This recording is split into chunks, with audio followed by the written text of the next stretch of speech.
Hello, hello. Uh, welcome anyone watching here. This is my going to be second part to my kind of self-challenge to go through the.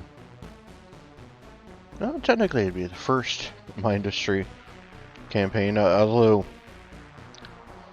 based on some bits and pieces, it sounds like they're kind of trying to. The guy that's making Mindustry is actually trying to make the second campaign actually like the quote-unquote easier of the two. I think. I don't know. I saw someone saying something like that, but on the other hand, I was kind of thinking to myself, well, it's not like he's actually done with the second campaign, though. Like, the second planet, um, the one I'm running through right now, I believe it's called Ericer, and the second one they're calling Scorpio, or something like that. I could be wrong on the names there. Um, but suffice to say, though, like, the second one's not actually done, I'm still working on it, so I was sitting there like, how do you know it's going to be easier or harder? Like, sure, it might be easier now, but that's because not everything's in yet, so why, how do you really know that? But anyway, that's beside the point, because that is not what I'm playing through here. I am, in fact, playing through the base first one that is fully in the game. And just to recap slightly, a couple things here. So basically, the idea is on the planetary map that you go through, you have various tiles that you must capture in order to continue on unlocking more content, more structures, more units, whatnot. And normally you would skip from one tile straight to the other to skip the random tiles in between. And you'll see very clearly what I mean by that here in a second, in case you haven't seen the first part. And basically what I mean by no skip is that I cannot attack a tile unless it is neighboring a tile I have already captured.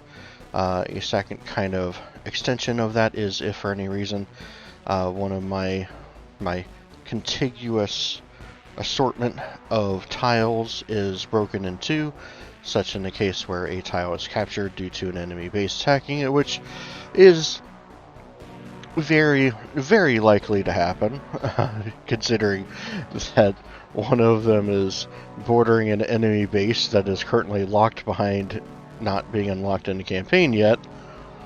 But based on my research, looks like it is absolutely more than willing to attack one of your tiles despite it being locked, so definitely probably going to be losing that one.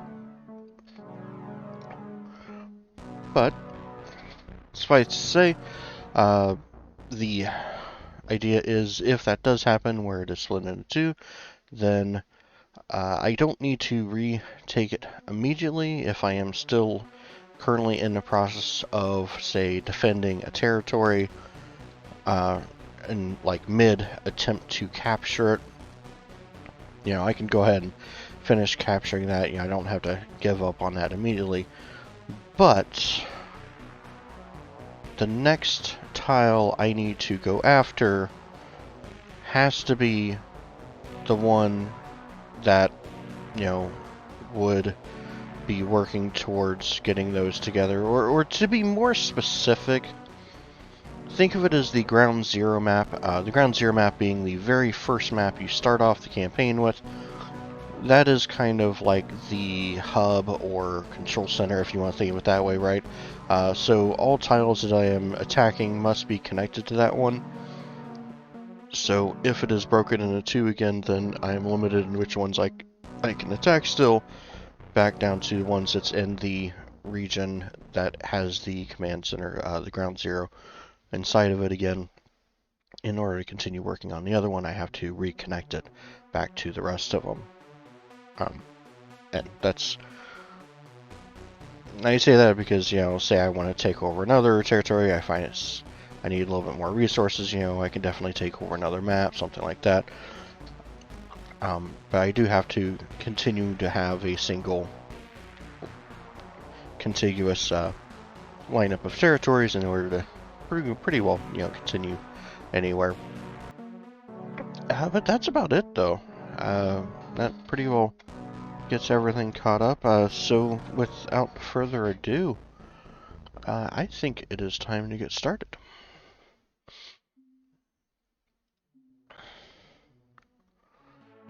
So, as I was saying earlier, here is the ground zero kind of central area that you start off with. Currently, the goal is to get all the way over here to the craters, which is what I was saying earlier. Normally, you would skip straight to there. In this no skip challenge, however, I have to continue to take over territories until one at a time until I finally get up to that. And with that being said, the first thing I want to do, however, is instead of continuing to go that way, I have an enemy base right here that is threat high. I'm not entirely certain how effective me attempting to take over that enemy base is going to be, considering I'm currently still only at tier 1 units. But I'm definitely going to give it a shot, because being able to take out that base, even if I lose that territory later on, it will at least make this one safe, so I don't have to worry about it potentially getting split into 2 territories later on. And with all of that being said, then, first thing I'm going to want to do is make sure I actually have a good solid supply of resources coming in. I can't transfer resources from map to map quite yet, but you do get the opportunity of transferring resources there in that first initial setup. And with that in mind, I do want to at least give myself as much of a chance as I can. And that's going to be starting off with this bigger base setup, which for that I need more copper. Okay.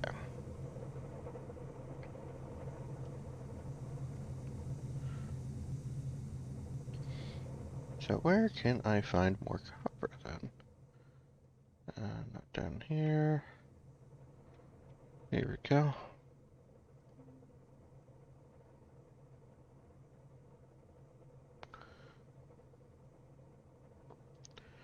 Looks like that'll probably be the best I can get there.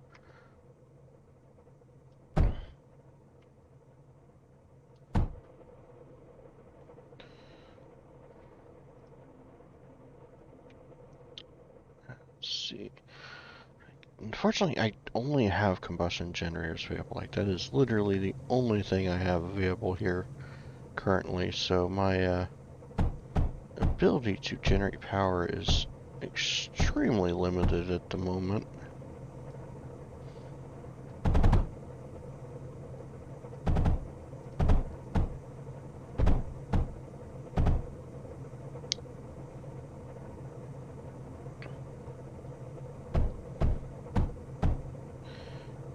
But I will make use of what I can.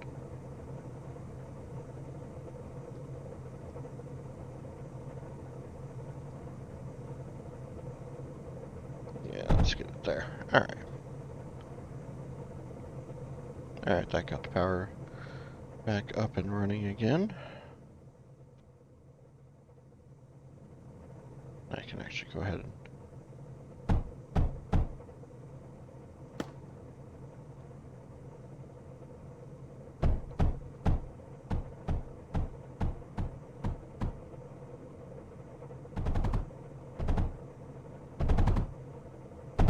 just take over these couple spots as well.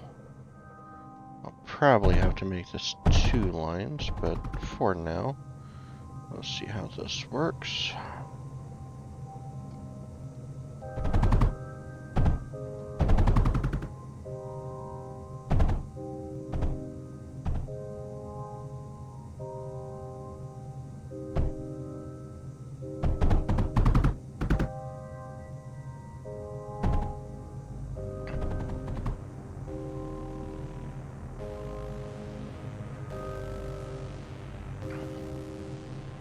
Yeah, definitely gonna have to make this 2 lines.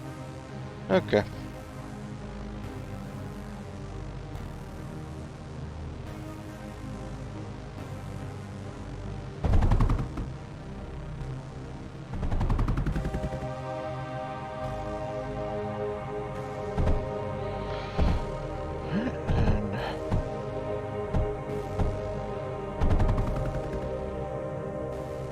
Send this around.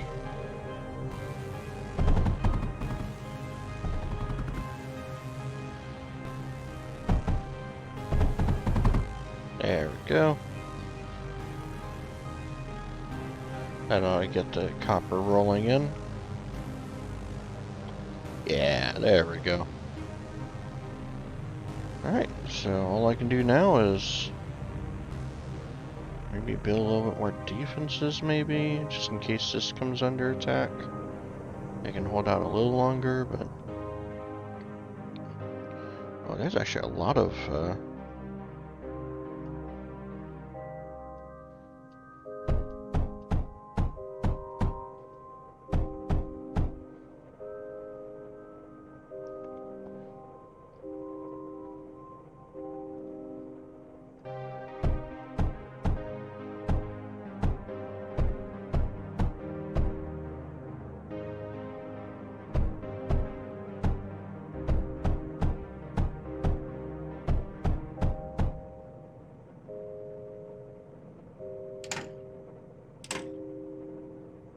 Actually, I don't like that.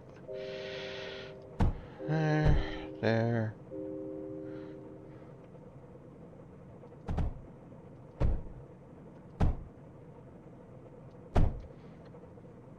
There we go.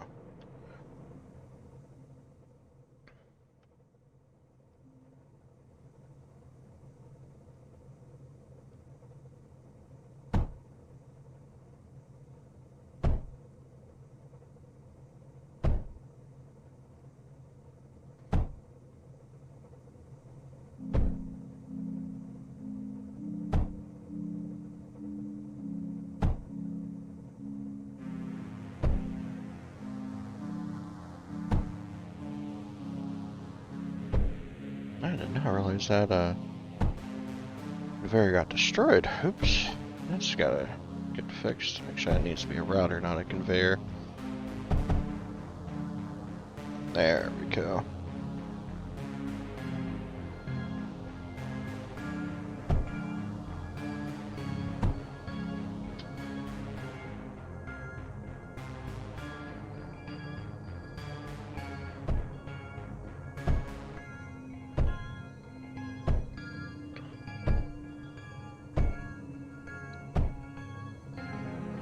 Alright, that ought to give the conveyors time to start getting the copper down to its final destination here.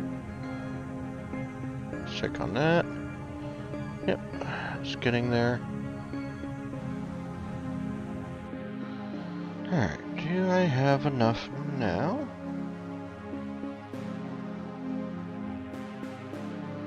I do. That'll give me about 5,000 copper, 2,000 graphite.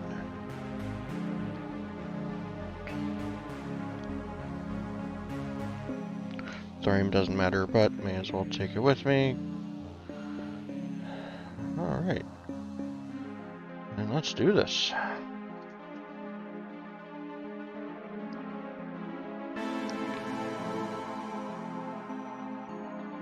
Okay, so no reason to fly around here on this one because there's already going to know exactly where the enemy is going to be launching their attacks from, and that is their own base.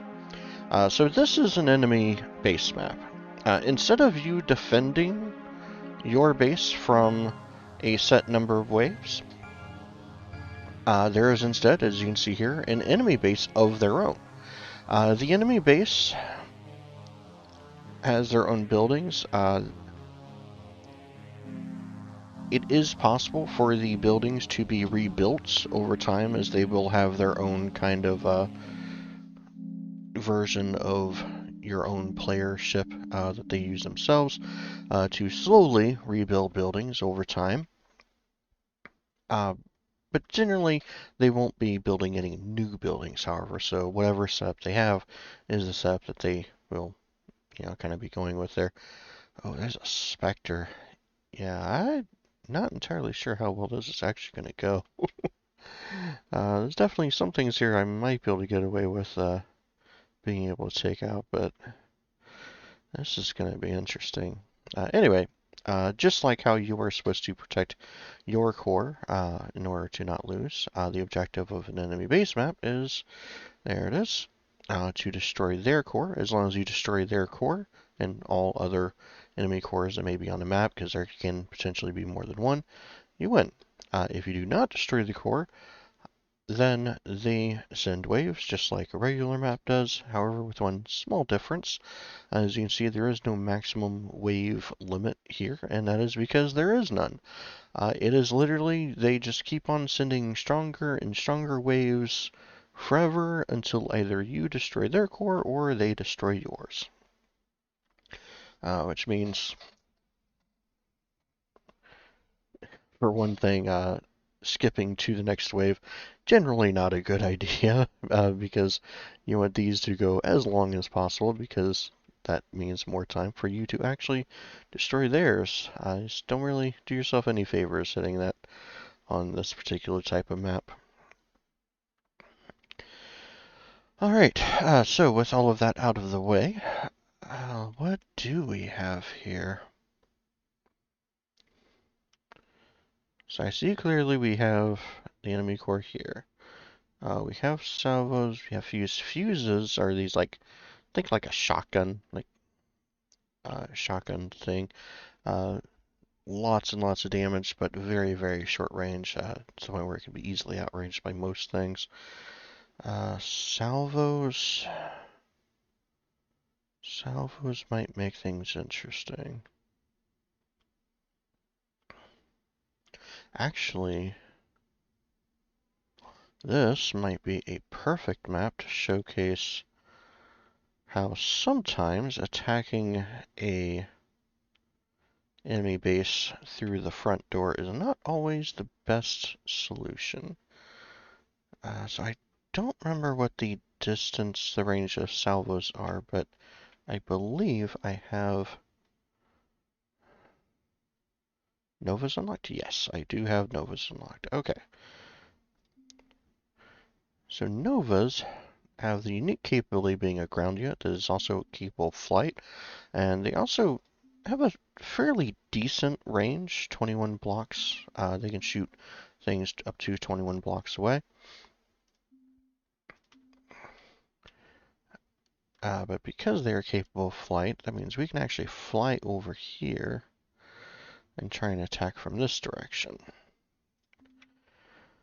And I get the feeling that is precisely about the only way that we're going to be able to actually finish this, actually win this map.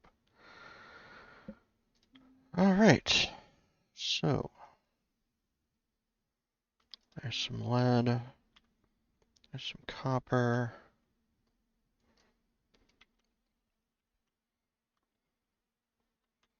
Going to definitely need to get an income of resources going here.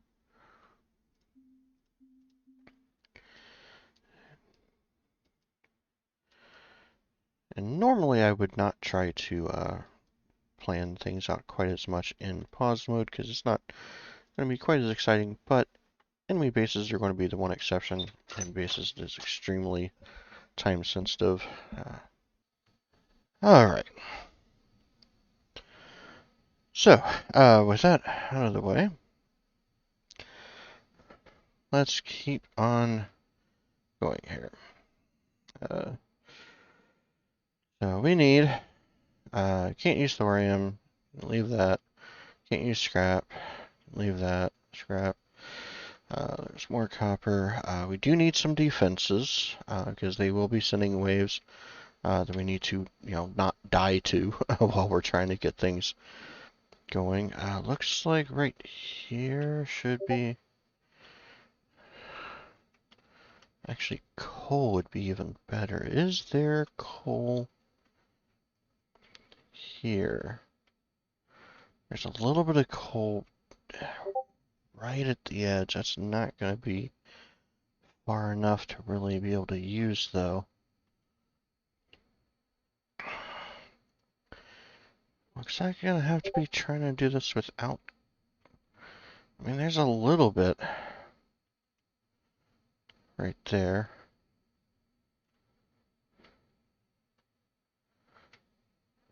So all of the factories actually require power in order to be able to run. It's also going to need to have silicon.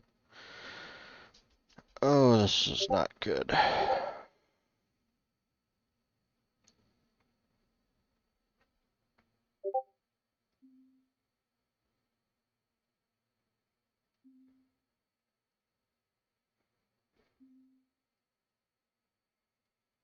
So basically what I'm seeing here is all of the power that we're going to be generating here is going to basically have to be dedicated purely to trying to run the factories.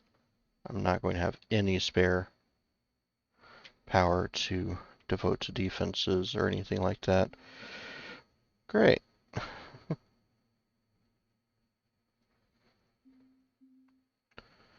That's just amazing.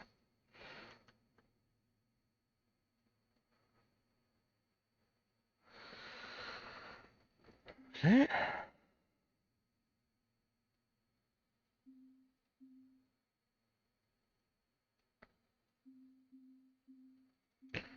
Get some walls.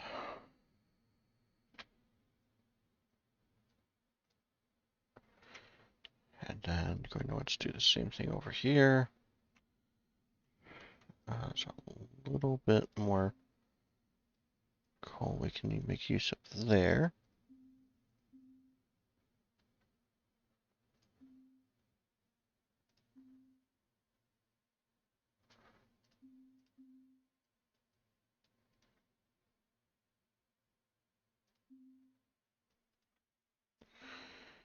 Get some combustion generators. Get some batteries.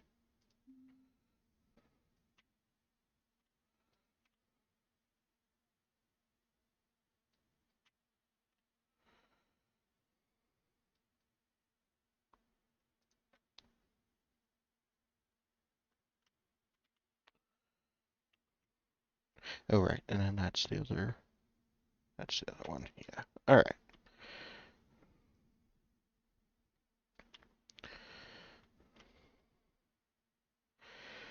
And then on top of the factories requiring power, wherever we're making the silicon at, it's also going to require power, and it's also going to require the coal as well. So actually, this is going to have to be dedicated to trying to get that up then. Oh, there's a little bit more coal here. Let's get that going.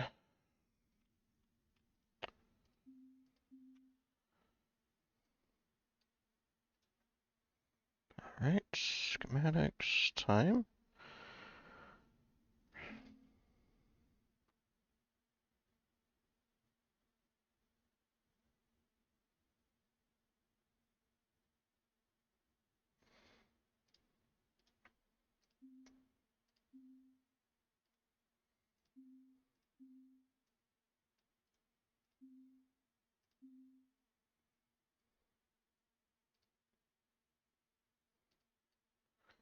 There we go, there's one. Turn it around. Go, there's the other, and now for the coal.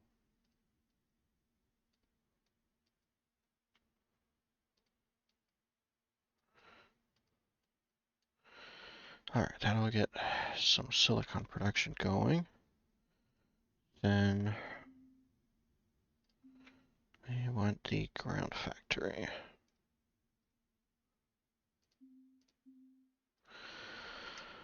Alright, let's get things going here.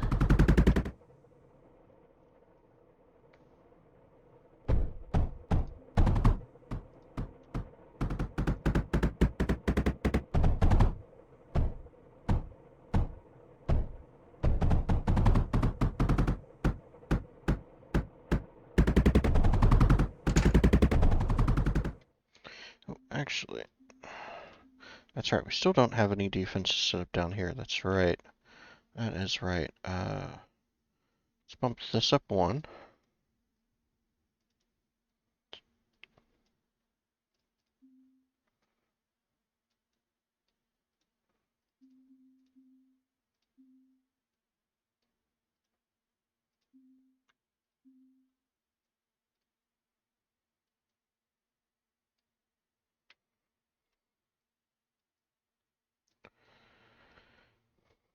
Duos is not exactly a great thing to be using for defense, especially given the difficulty rating of this map, but when it's the only thing.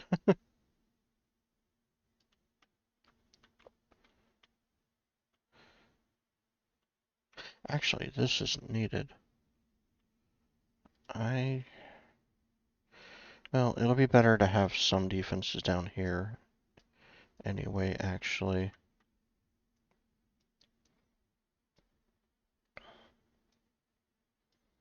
But here's what I am thinking. Routers, duos, and then we're going to block this off completely.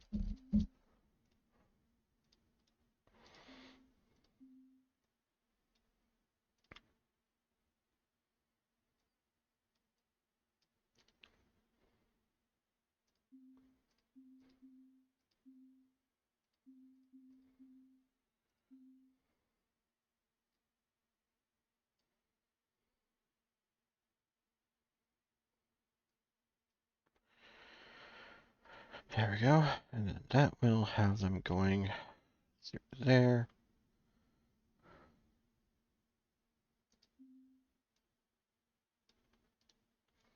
Through there.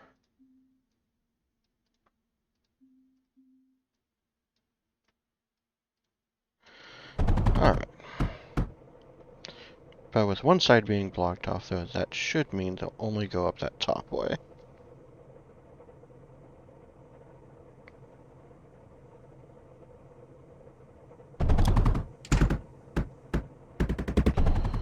And that's also going to require titanium and lead.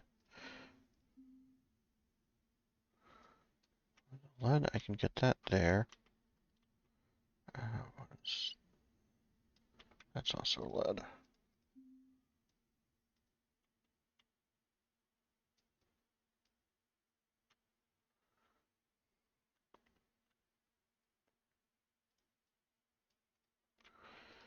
That's copper.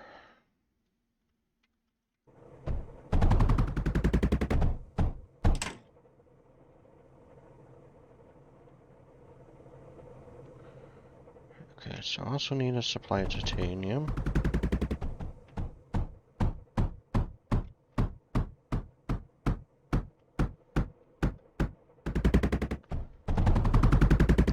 Which is right here. Awesome. Alright.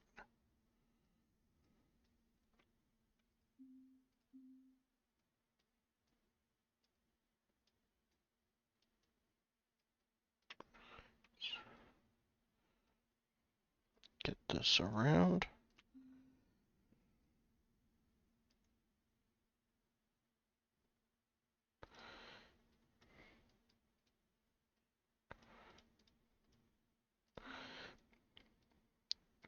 That was the wrong way.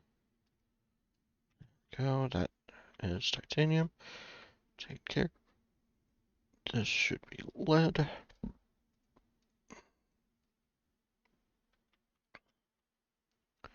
And then this will be the silicon.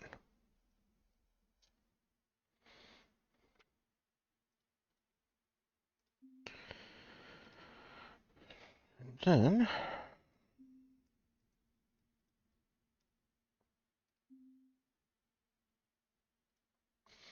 get the overflow gate. Go.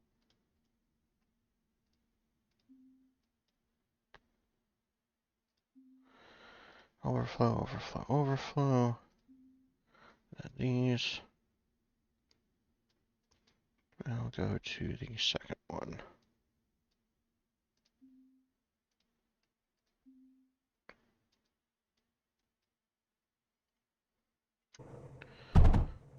That way, if there is a surplus of resources, I can get a second one going. Set that to rally for right now.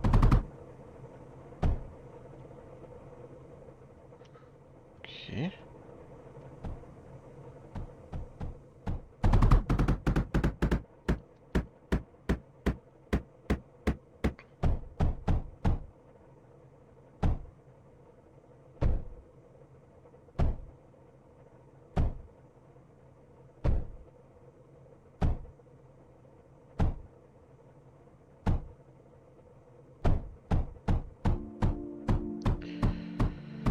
Now we wait.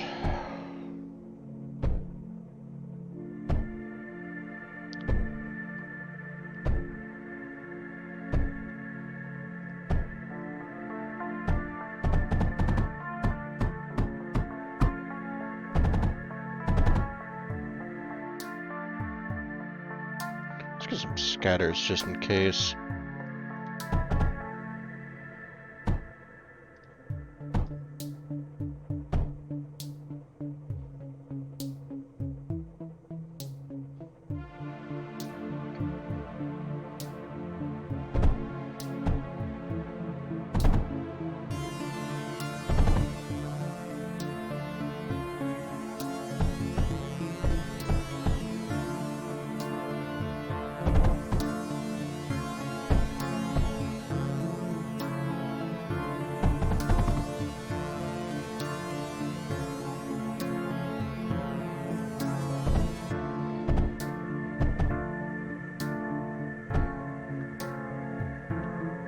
Okay. And they need more power.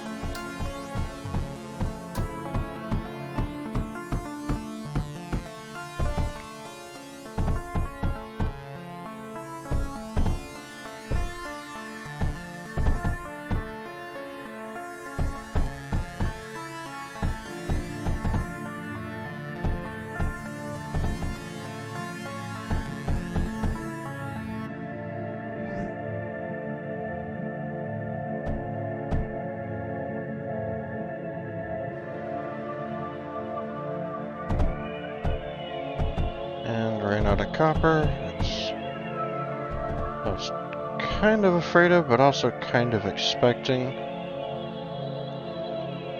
Here we go.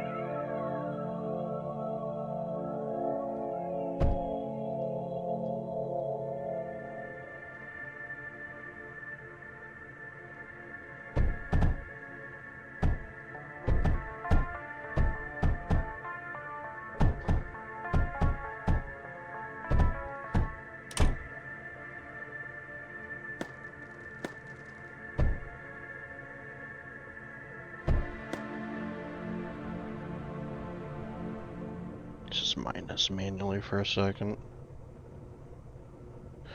It'll be faster.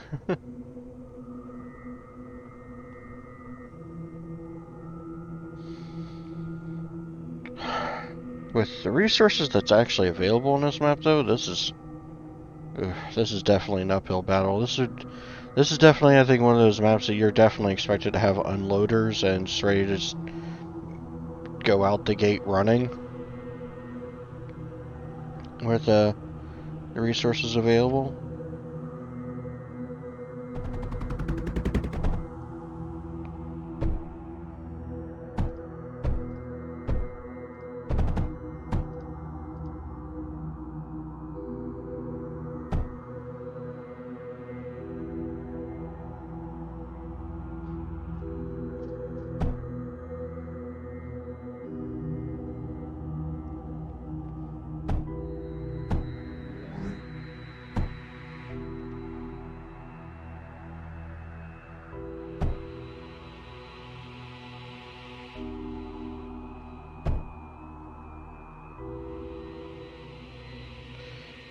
Yeah, I think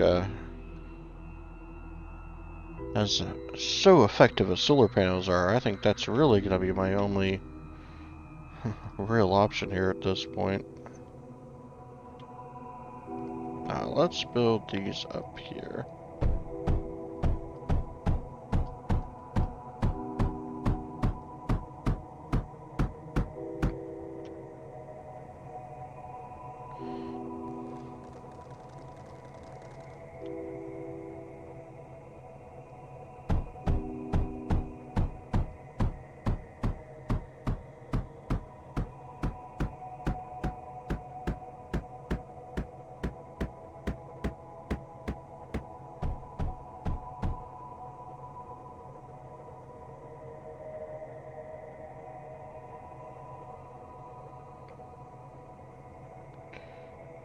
Okay. So let's get another command center up a little closer.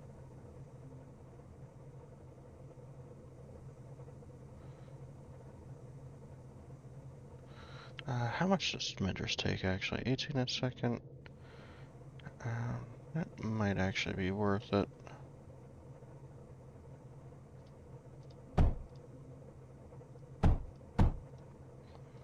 Then I can just offset that by building a few more powered solar panels. Okay. Large battery up. Okay.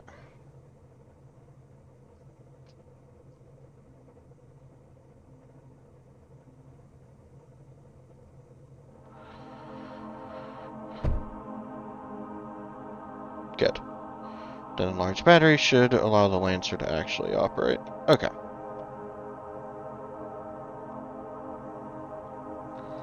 Okay, next up, the command center. Let's get the command center a little closer.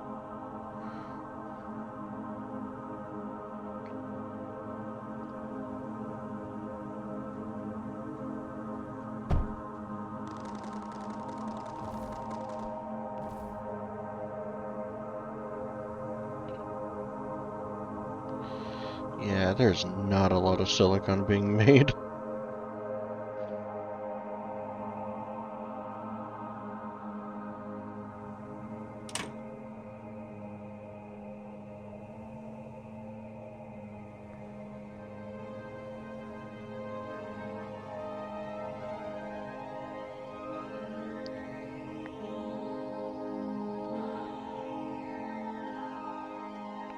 Let's see here.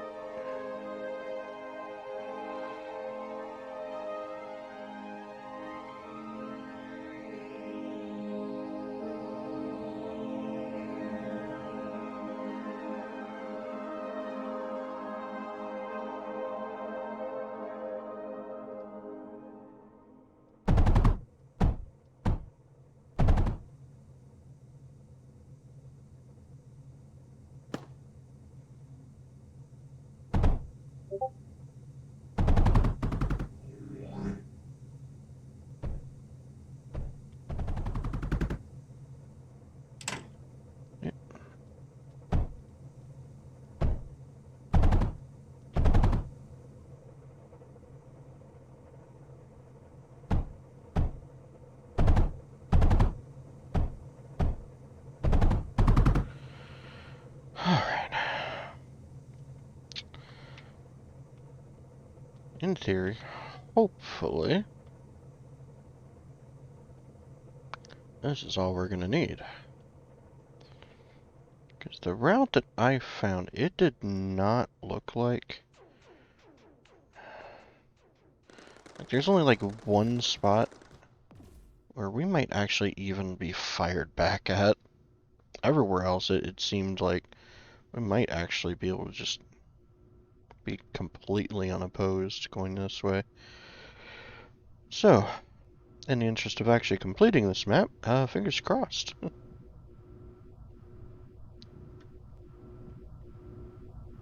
That's right here.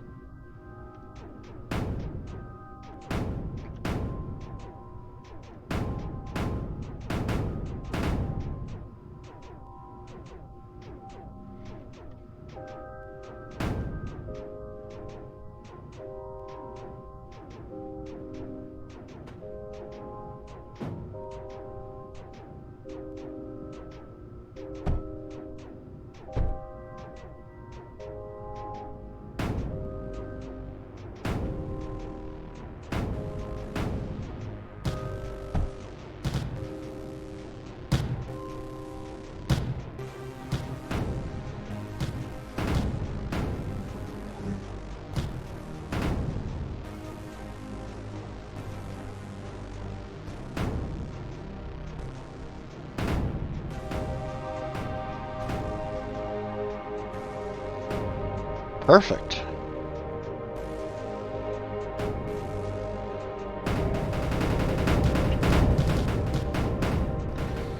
And that is an enemy base.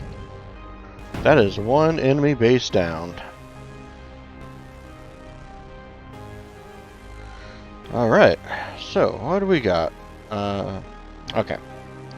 So as I feared, there is another enemy base next to this one as well. But once an enemy base is taken out, it is gone. They can retake this territory, but it will not become an enemy base again. Meaning this one is now actually fully, completely ours. It will not be taken out again. Which means this one, honestly, resources in this map is not really that great to begin with. I am thinking I just kind of just leave it as is, honestly. It really isn't that, like, great resources to begin with. Like, it's not as bad as the Ground Zero map, don't get me wrong. It's definitely not that bad, but it's pretty bad. I could use it to mine thorium for what little research I can do with it, though. That might not actually be a bad idea.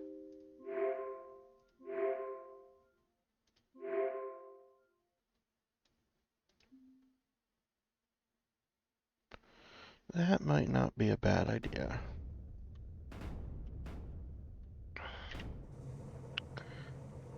Especially considering there's, you know, this entire giant block of thorium right there. Okay, so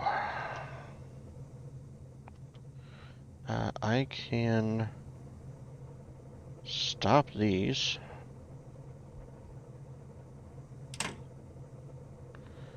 In fact, just take that whole thing out.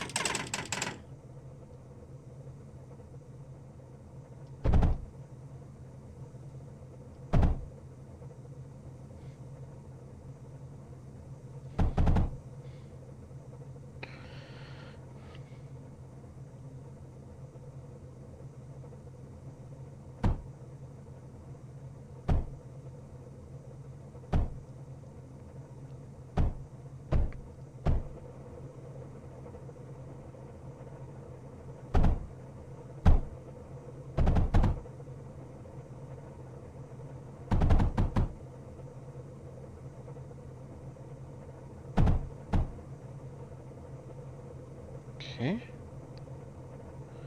Looks like the power grid is holding. Nice.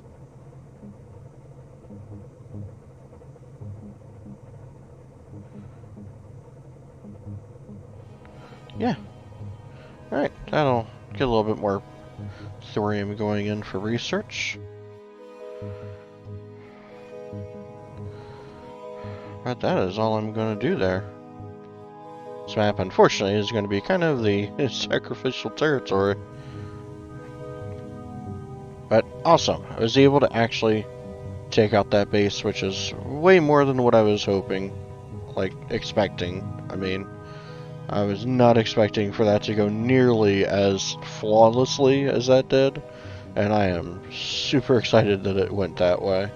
But yeah, if you ever decide to play this yourself, though, and you're stuck on an enemy base map, take a look at the base. Don't just blindly send units, you know, actually take a look at it first, because sometimes there is a glaring weakness like that. In some of the campaign maps as well, actually, believe it or not. Alright. So not enough lead? How much lead was on this map?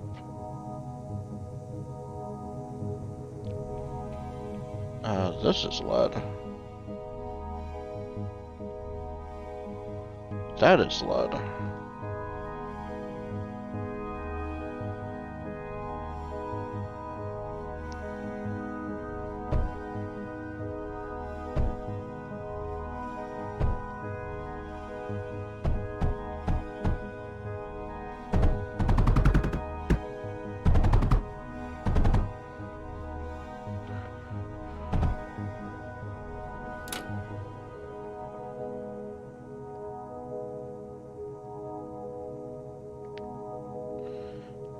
I don't think this is actually going to need more than 2.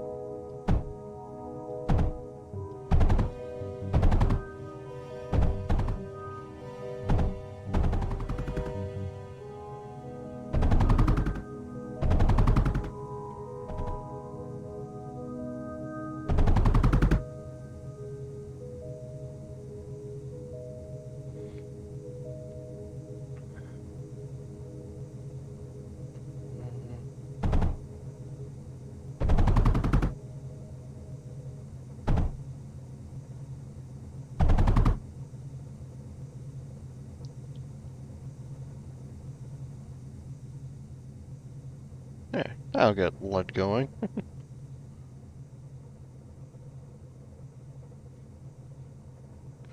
Yeah, in fact,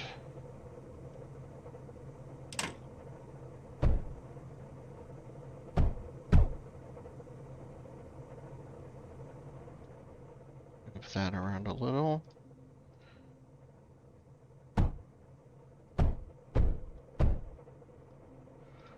Get some going here.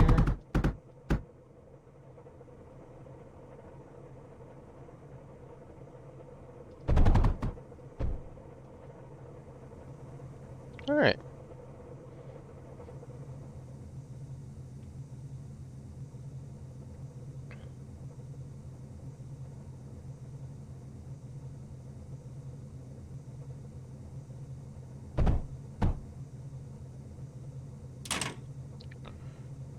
And overflow, overflow, overflow.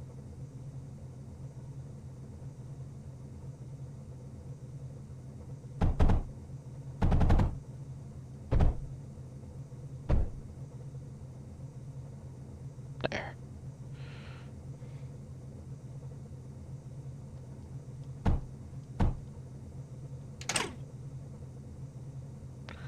Now, if anything overflows, it'll go in here. Just piggyback off of that one. I don't expect it to be a lot, though.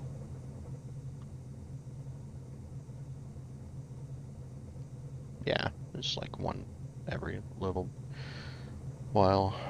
Alright.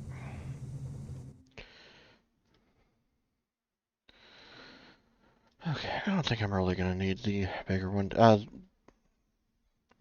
Bigger resource cap, by the way, is not the only benefit to having the larger one. If you were curious,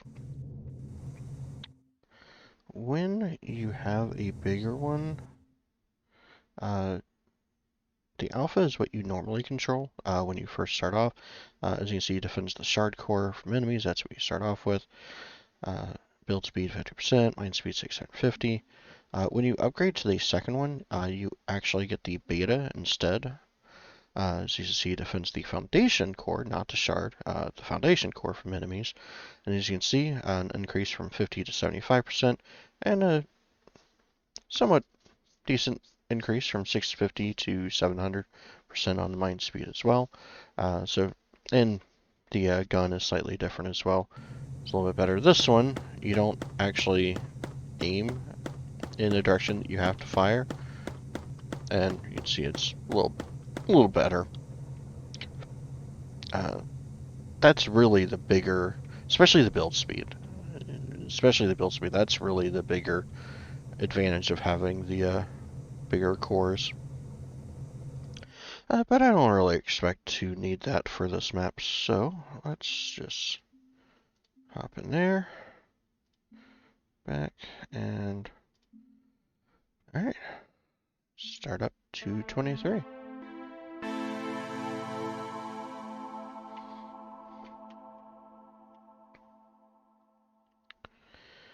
Alright, so first question I always ask, where are they coming from?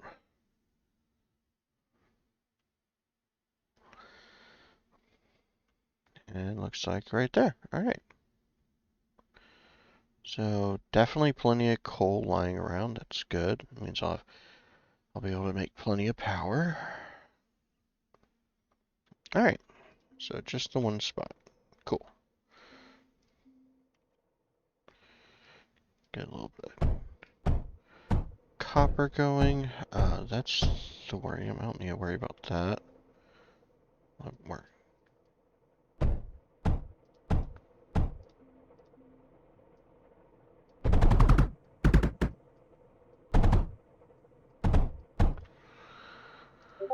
Right. If I try to mine that coal there, it's just going to go straight into the core, so there's not even any point trying to get that.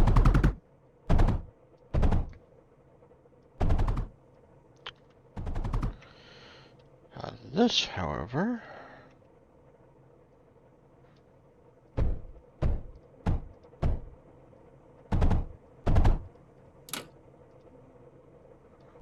can definitely make use of.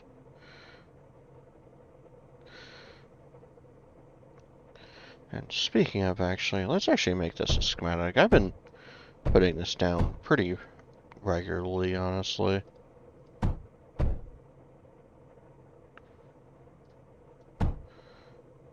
Then overflow, underflow, underflow. Let's put power node instead. Alright, so let's call it the combustion engine. There we go. Engine makes power. Makes sense to me. Okay. And I'm going to couple that with a large battery. Then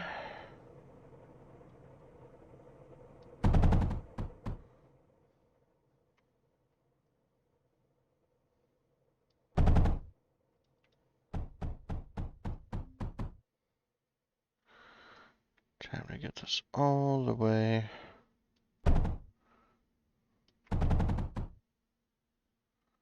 over to, let's see, it was here? No. There we go. So this will probably be, honestly, the best spot. Alright.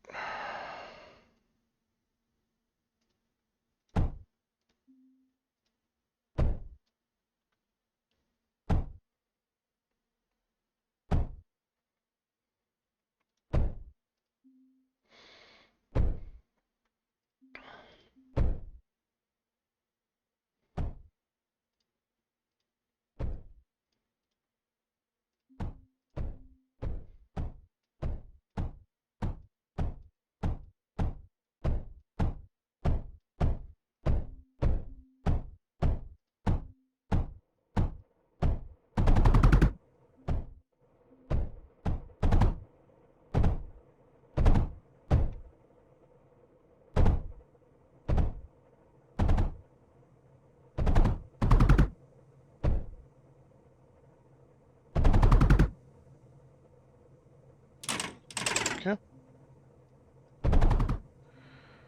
And get some duos.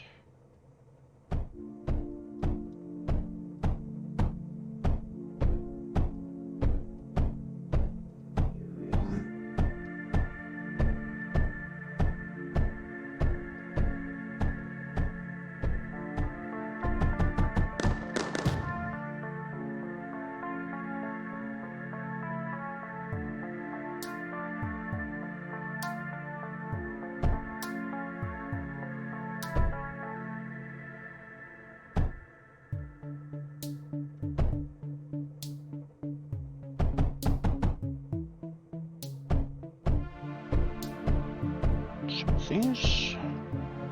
Get some menders going.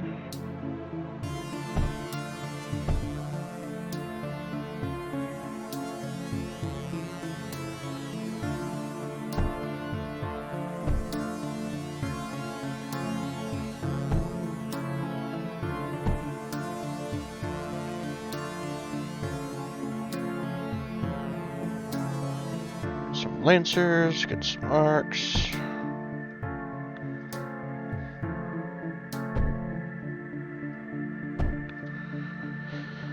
Okay, got some lead up here.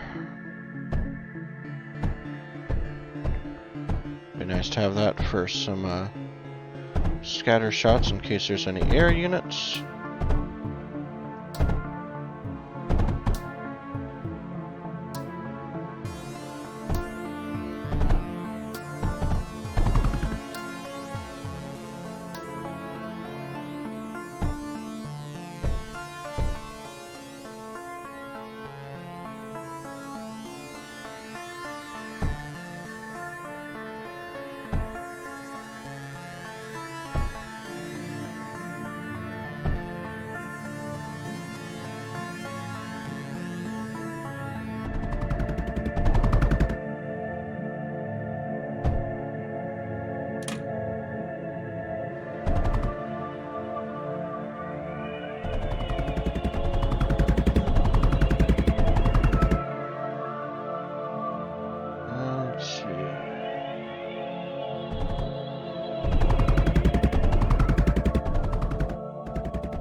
That rotated around, that rotated around.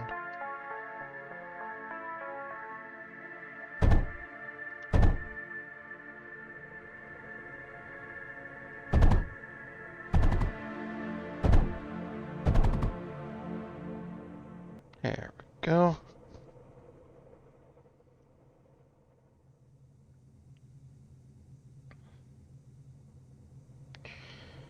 Alright, let's get some waves done.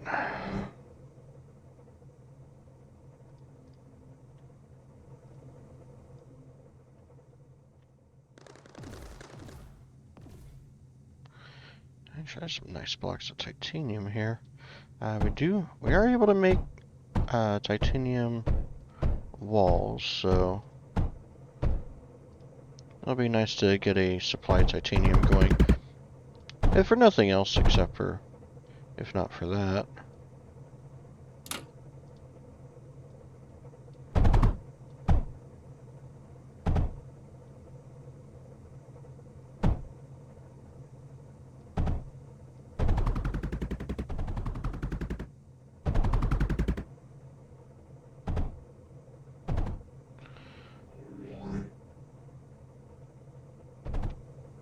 Go. Get some titanium in there.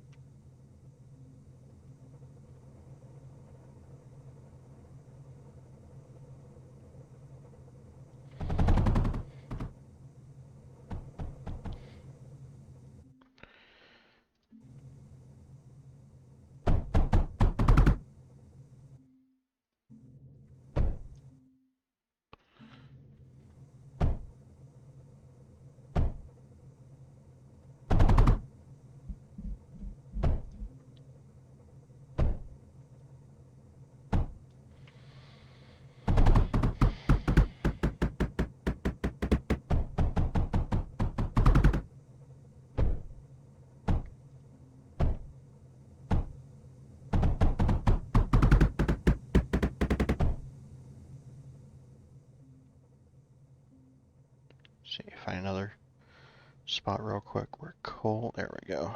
This will work.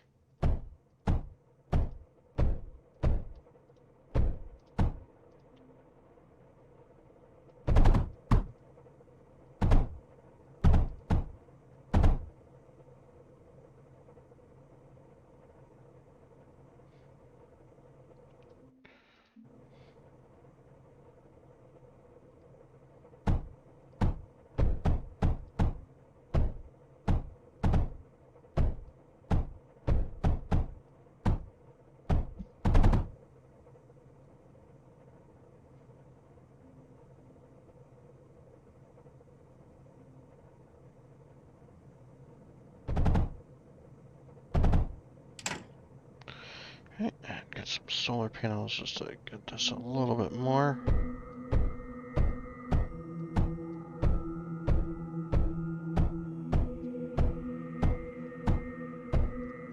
Get another large battery. Should not need more than that though. Alright.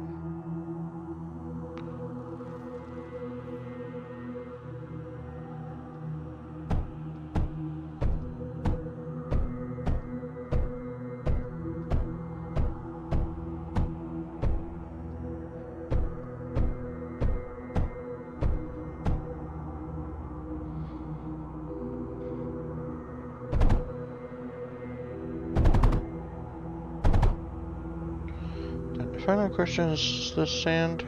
Oh, actually that is not sand. This is sand, however.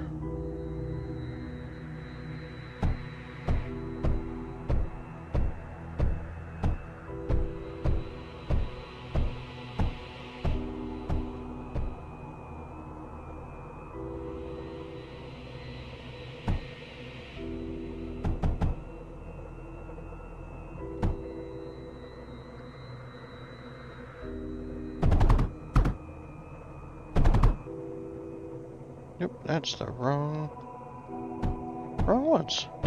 Oops. There we go.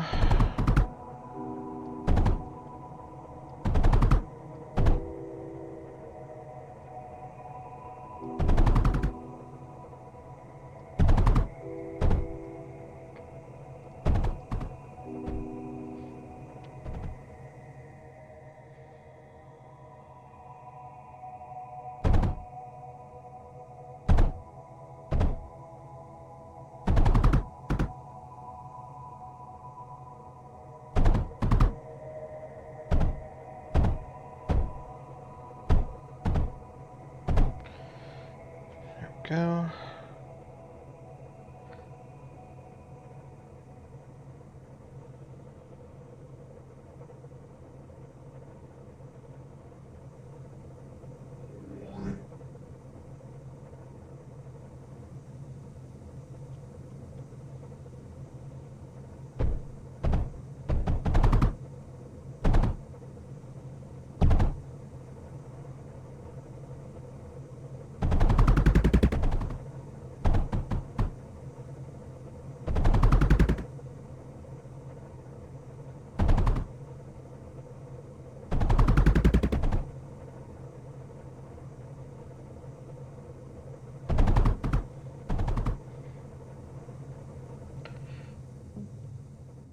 I never did actually check this map though. Like where it is on the planet. Okay, excellent. Excellent, excellent, excellent. So, as you can see, there is no line. Like, this is locked, which means it's another campaign map, but there is no red line going from there. Which means it is locked, but it is not an enemy base like this one. So this one, once captured, will be safe as well. Just very good. And we now know if this is an enemy base, which it is not. And with this not being an enemy base, this one will be safe. So once we take over both of these, even if we lose this one, even if we lose this one, we'll not have to worry about retaking any territories. Which is exactly what I was hoping for. So let's get these waves done now.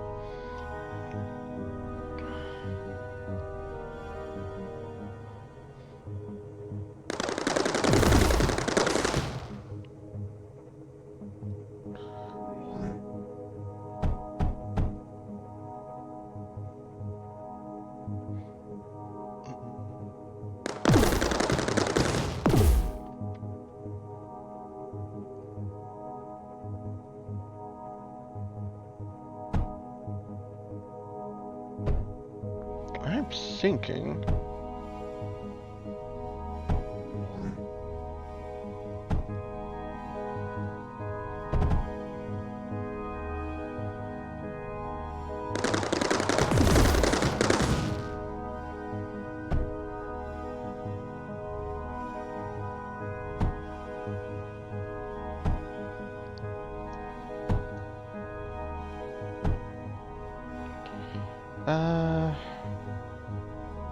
Now let's bump that up one.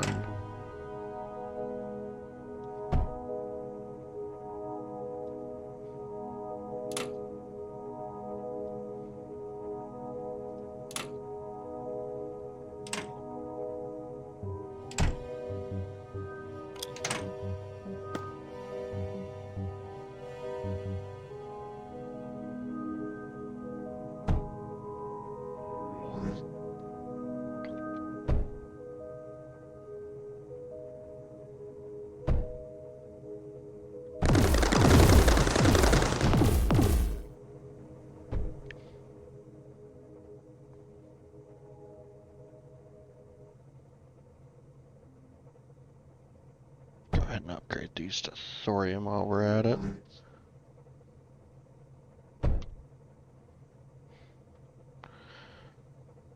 It's...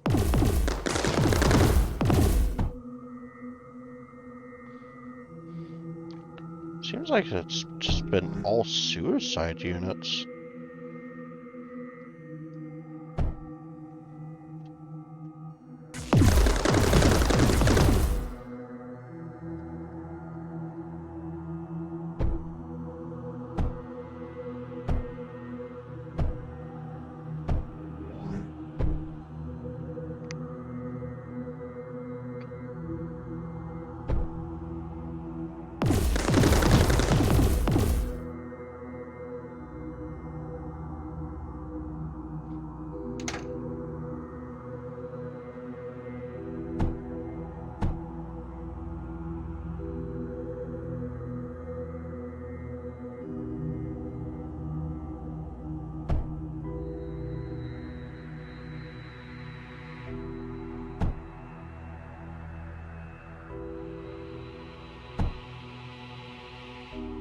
We don't have any lead coming in?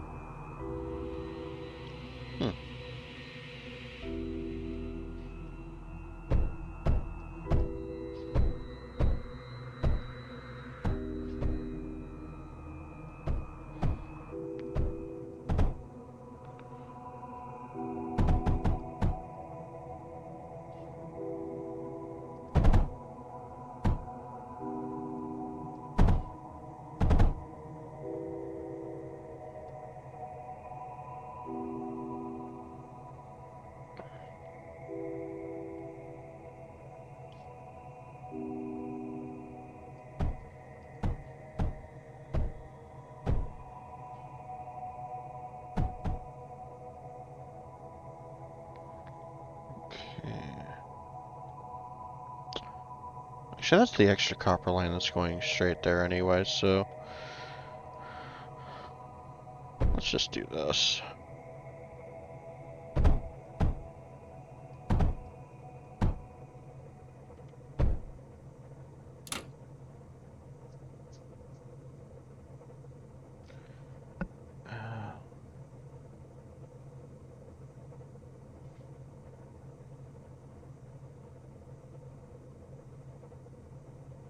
Looks like might want to add.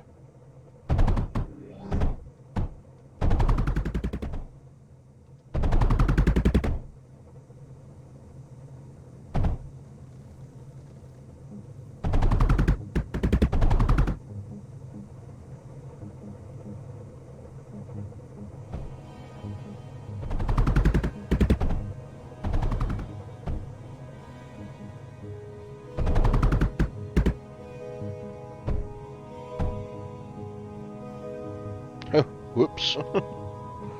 I wonder how long that's been doing that. Probably since I put it in.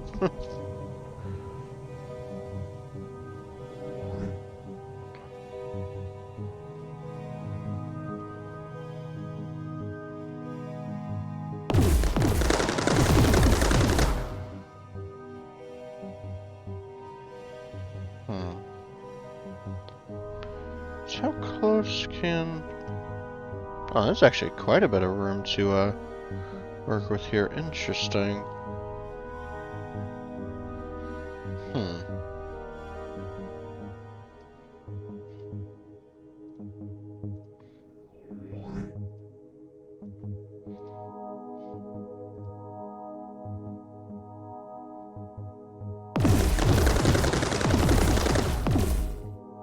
So I could, in theory, like do something kind of like this.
Okay. See how that works. Just seeing if there's any way I can kind of take them out before they really have a chance to do damage. Yeah, I'd say that worked.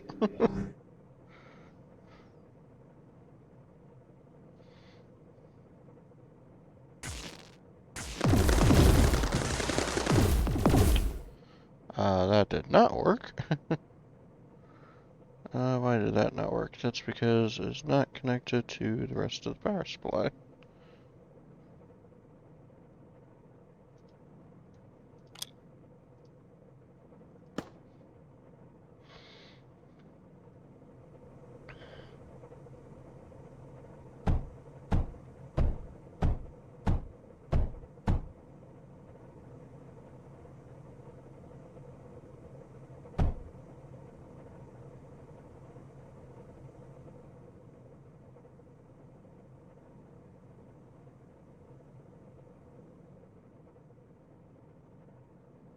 Okay. That seems to always be running.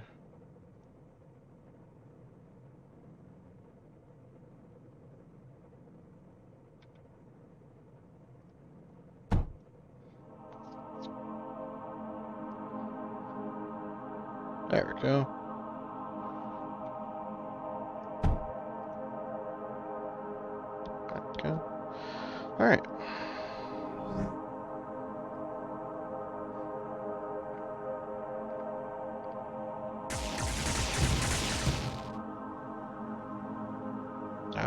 there is some other enemies.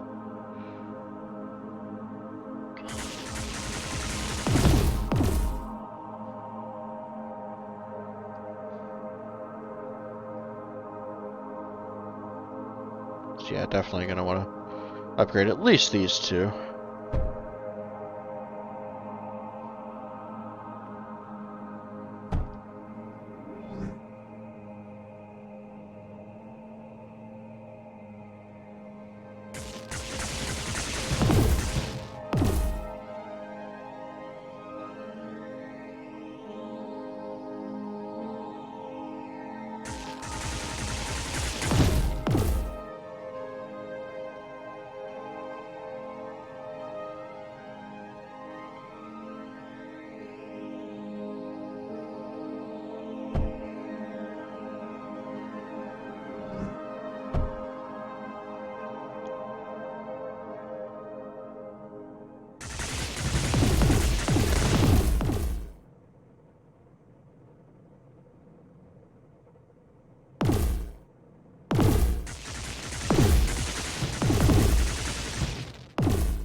Alright, 3 more.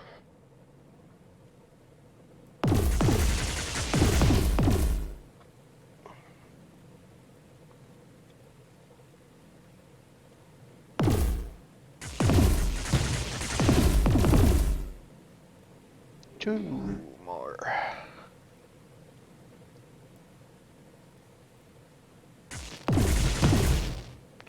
Oh, it's starting to get some bigger ones now. That looks like a tier 3 unit. It's still taken out pretty quickly though.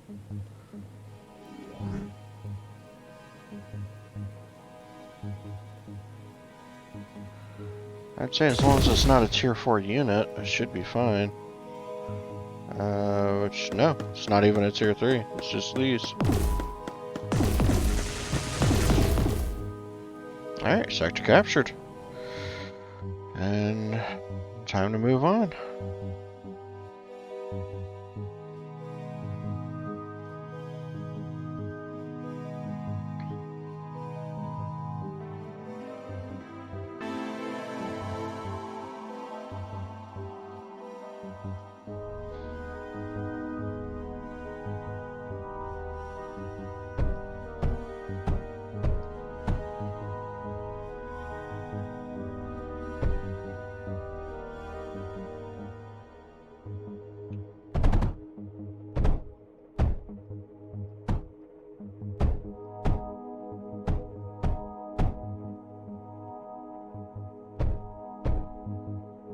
Okay.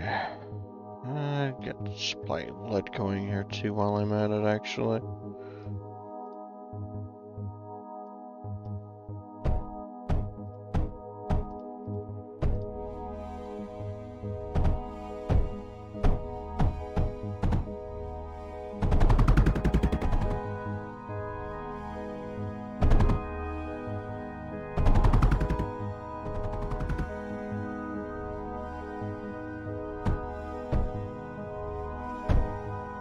Alright.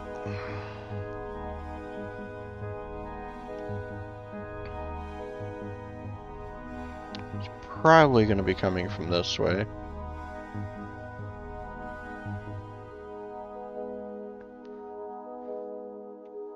Well, sort of.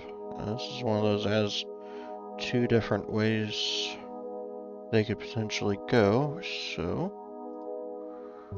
which do I want to face them in?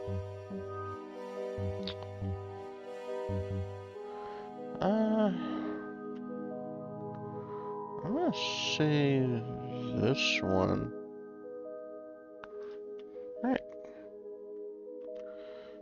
So if they're spawning in here, I want to right there.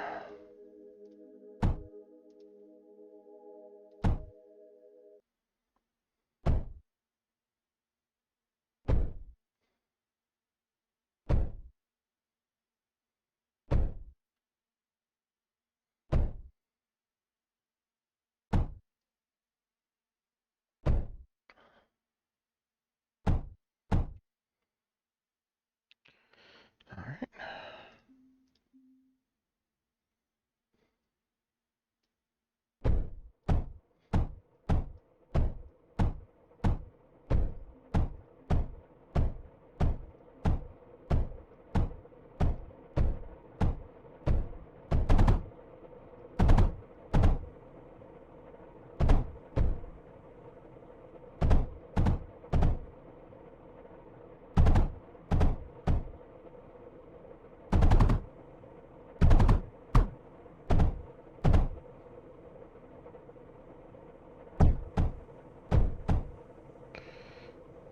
Alright, there we go.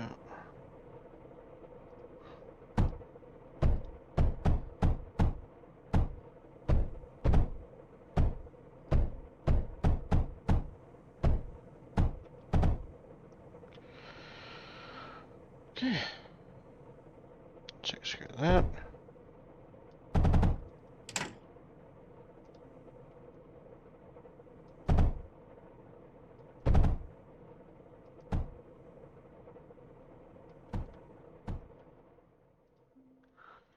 Oh, back one.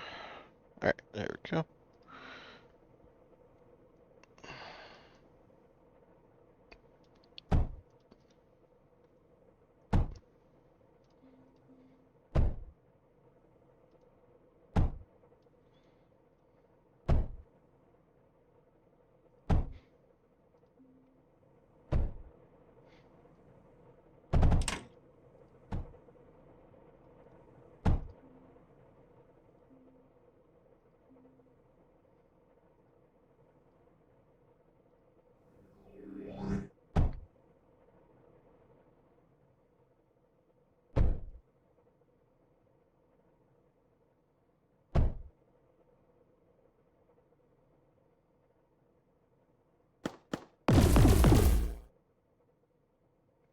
Alright. Now I got some unders up.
Right, actually, let's just do an overflow gate.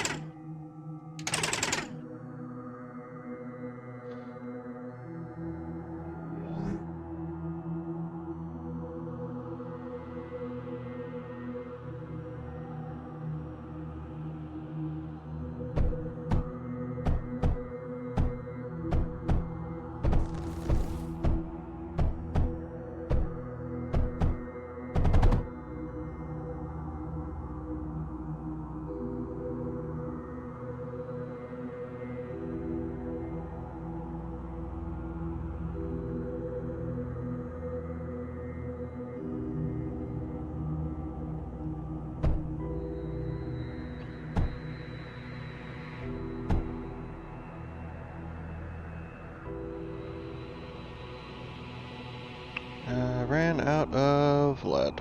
Okay.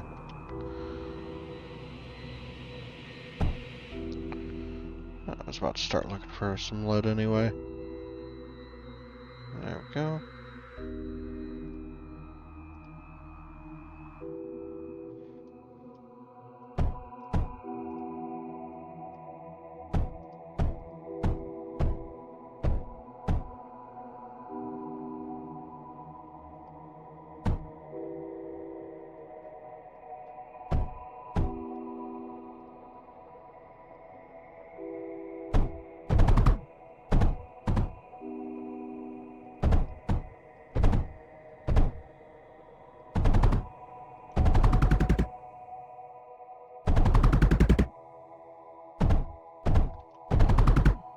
Right.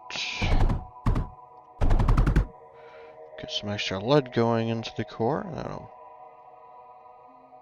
help things along.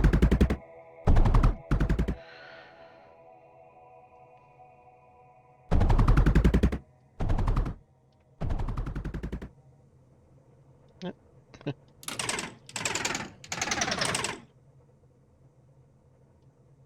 There we go.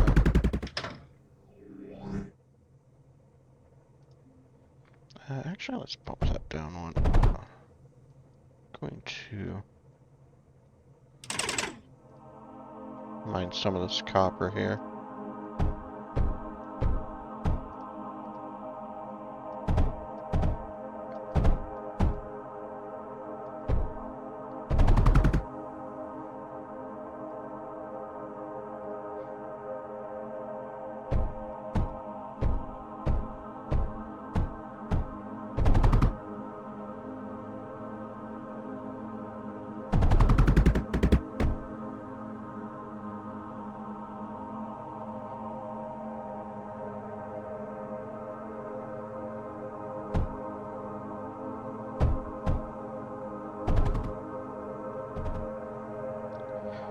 Alright.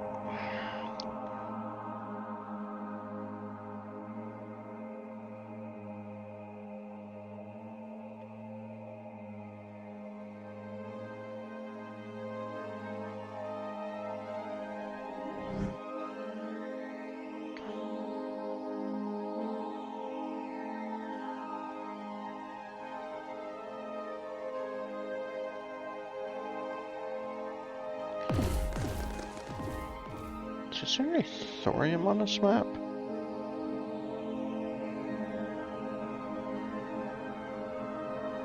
There does not appear to be. Okay. Which is fine. I'll just use titanium walls then.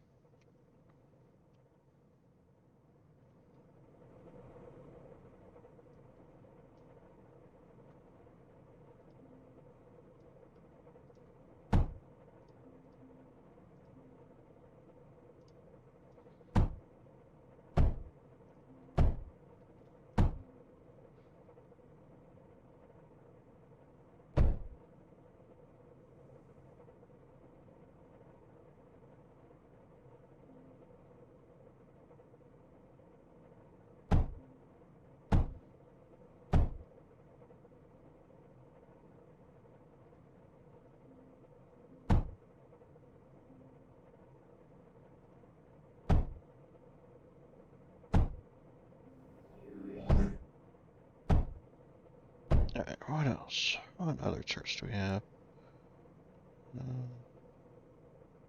Scatter. Alright, I never did actually send this back.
So, kind of same thing as before, actually.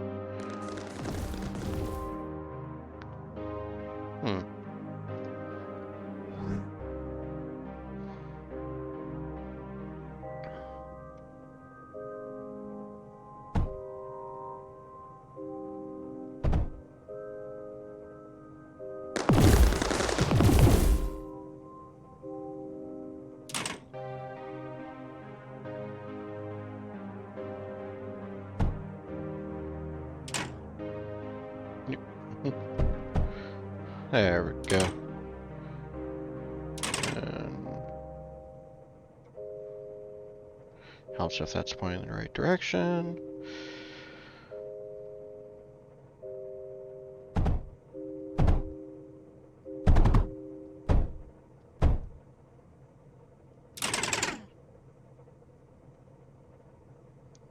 Okay, so here's what I'm thinking.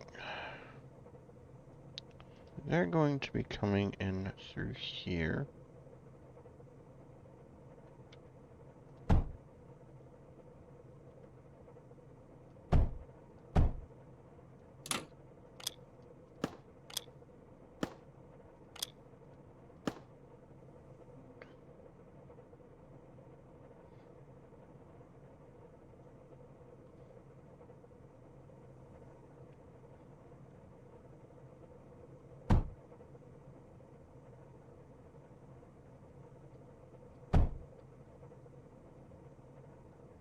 It's gonna have the Lancers have a nice straight shot straight into the direction they're coming from.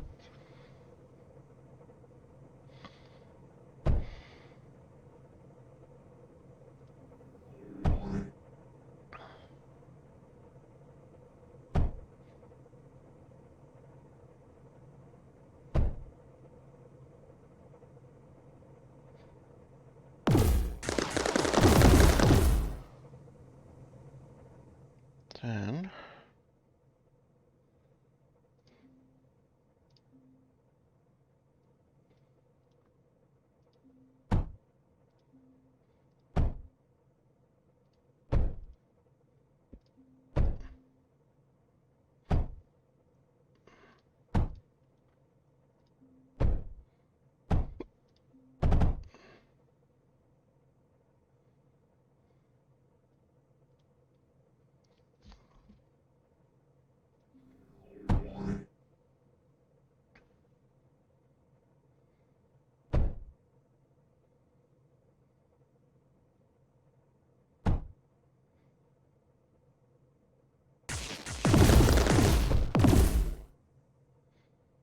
alright.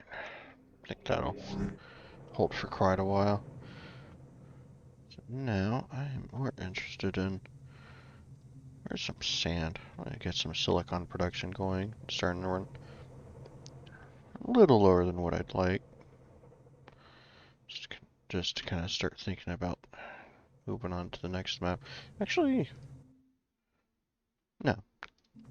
So one of the things is where you're launching from to go to another map. This is actually kind of one of the unique side effects of doing this challenge. So you normally, when you go to a map and you're skipping around, right, you're kind of given, when you're given the option of skipping around, whatever map you currently have, like, that you're in, is the one that is selected to kind of go to that other map, right? So that's, you know, where the resources are coming from to go to the new map, all of that kind of stuff, right? However, there's an exception. If there is a territory that is bordering the map you were trying to go to, it will always automatically force you to go from one of those. And what that means is, I can't make one base that just gets, like, has all the resources and just gets it all into the core and use that one base to make sure I'm always sending out an attack to another map with all the resources, right? Because after I finish taking out the next map, it's going to be using that next map's resources, not the one before it. Unless it happens to be right beside it as well.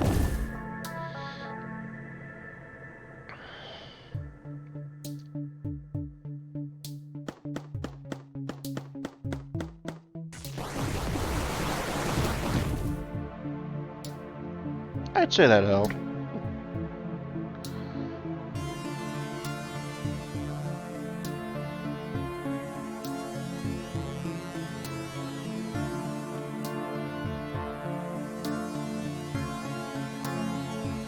Yeah, these ones can't actually attack air units.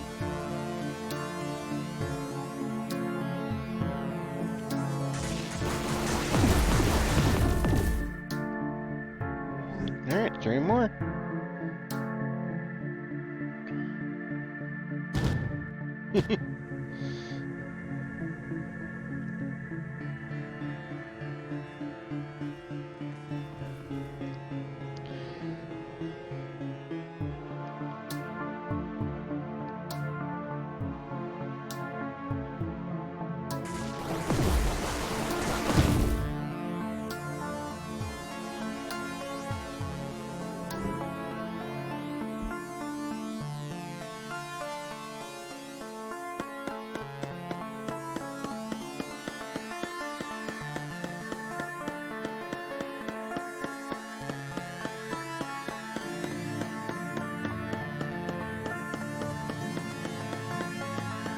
No, this isn't really doing much, but not really much else to do.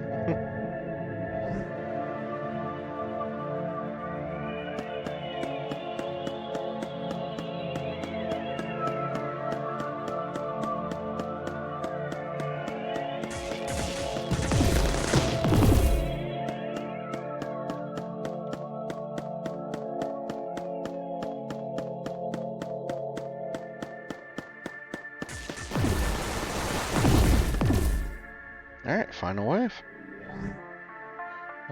Looks like just 3 of those. Technically speaking, the last wave was bigger.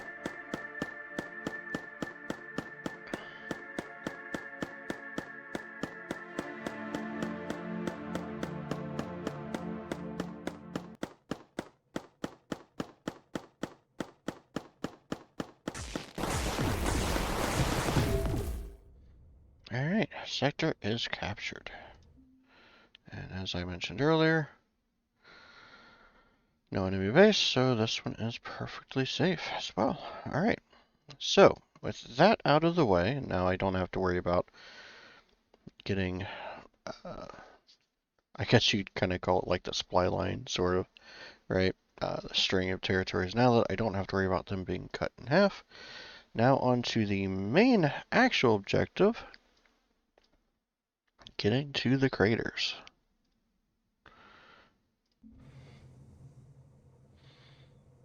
Alright.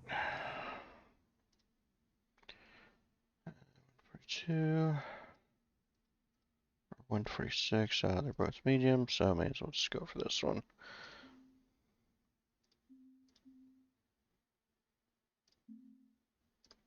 Alright.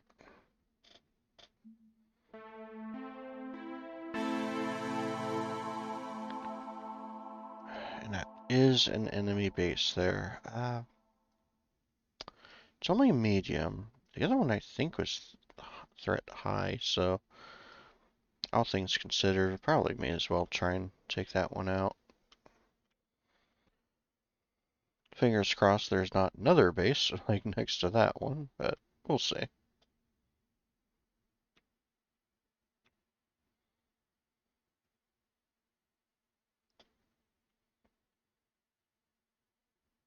Interesting. Is it from down here? It's from down here. Okay. Alright. Take plenty of lead, titanium. Okay.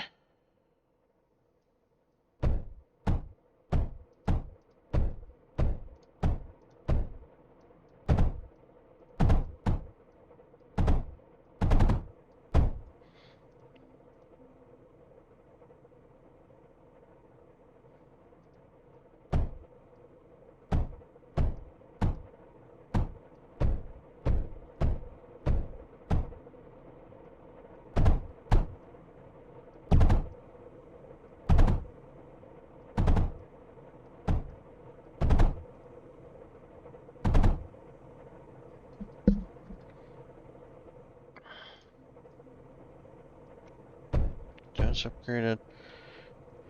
And let's go ahead and get a little bit of titanium income here going.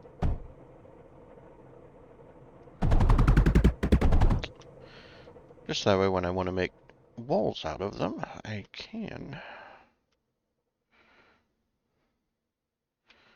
And this looks like a good spot for some power generation.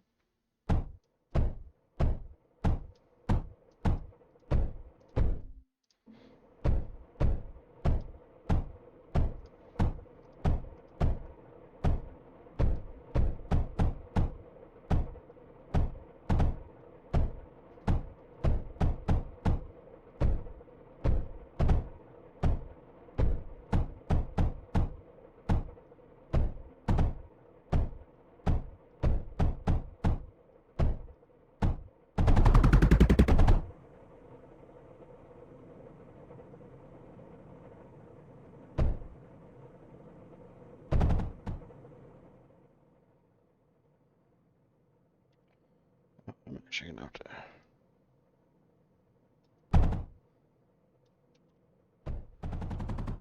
all the way around.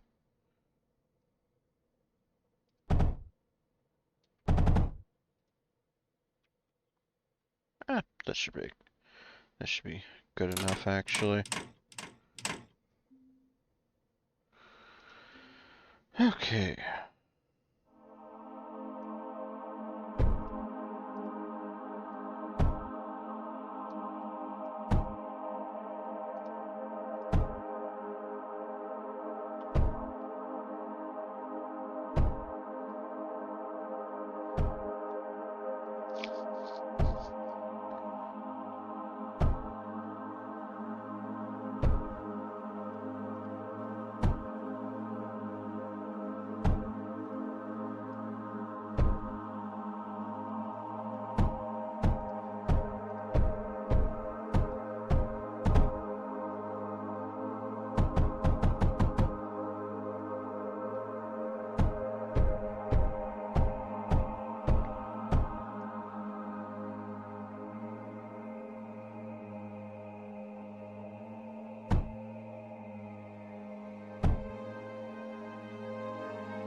Here's some lead.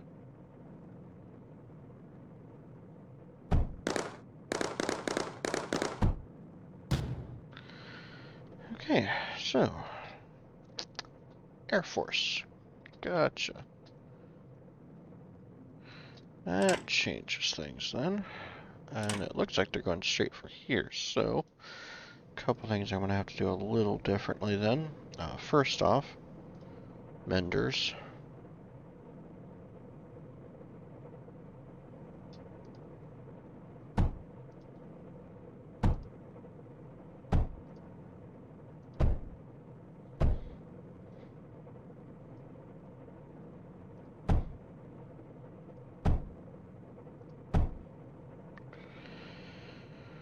Okay.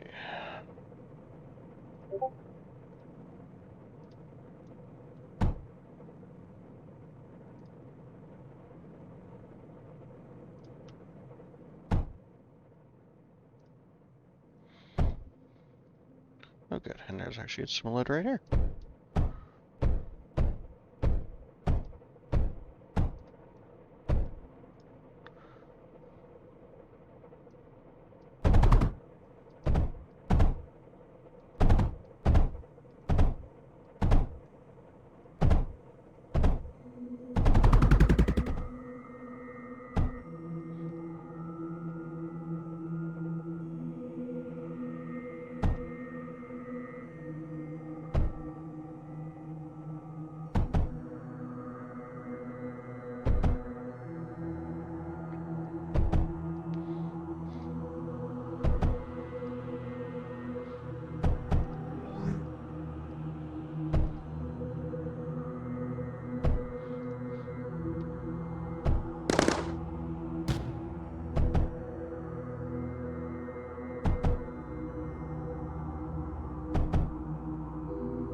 Alright, that should take care of that.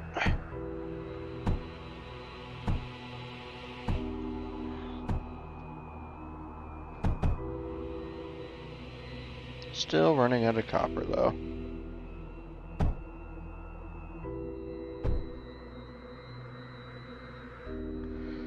What about the routers?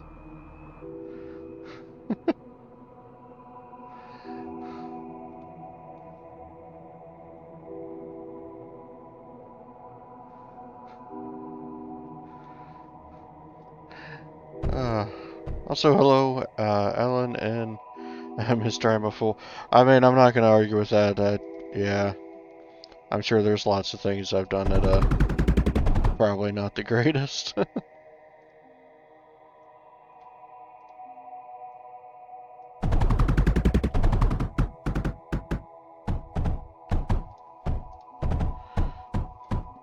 Oh.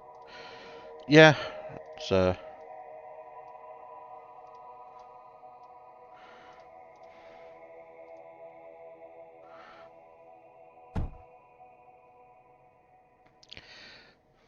yeah, definitely needing some more copper.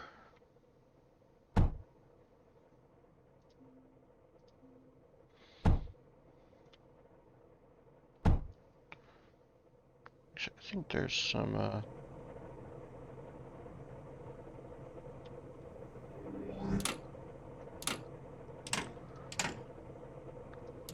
I thought there was, yeah, there we go.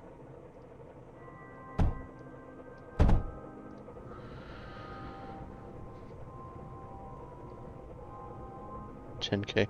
I'd have to actually upgrade my, core, which, I mean, wouldn't be a bad idea anyway, if I'm being honest.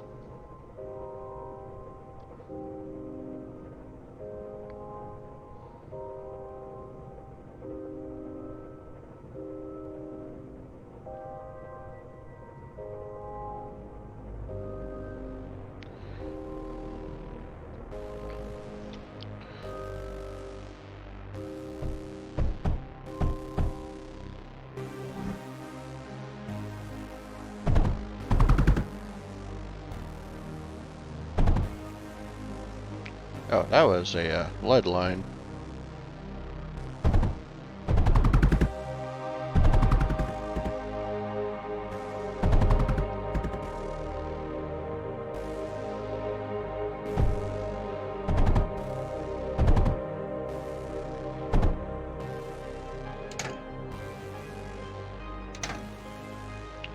Also, that one was not actually doing anything. There we go.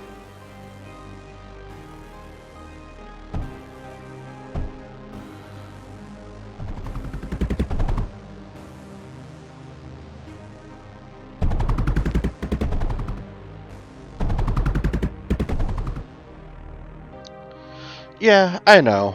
I know it's worth it. That would mean actually building up more infrastructure in every map I go into. And for the easier maps, like, I wasn't really sure if that was really worth it, honestly, you know?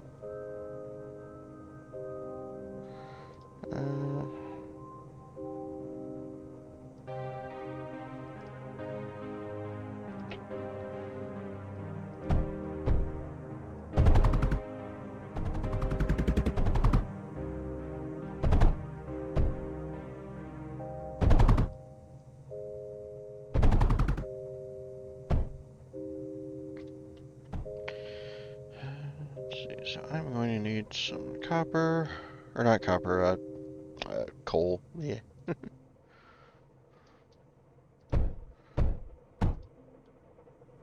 Why is this not moving? Oh, because there are some conveyors not built. That would be why. That would do it. Let's bump those down here.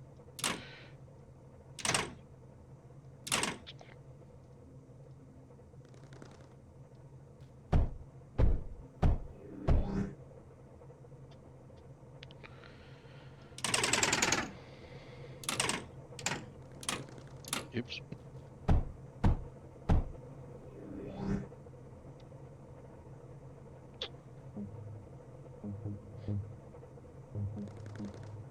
Oh yeah, it's still doing perfectly fine.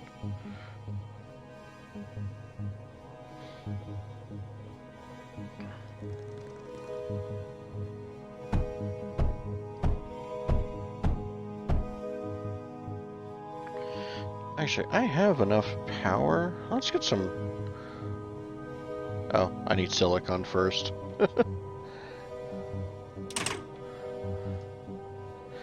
Pneumatic drills it is.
Apparently I still need... Let's see, where else can I grab some copper from?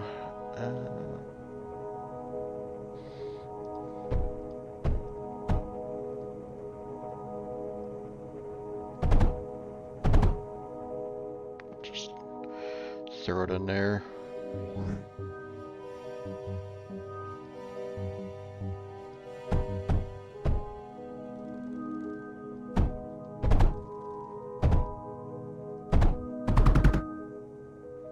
Let's see, that's also copper.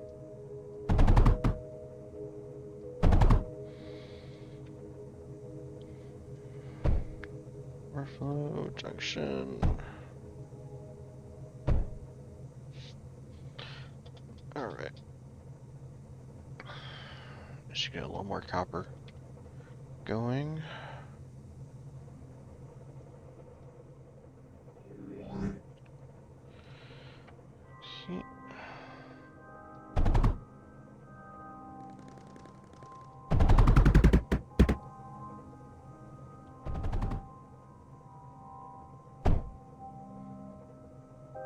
Actually, let's move that.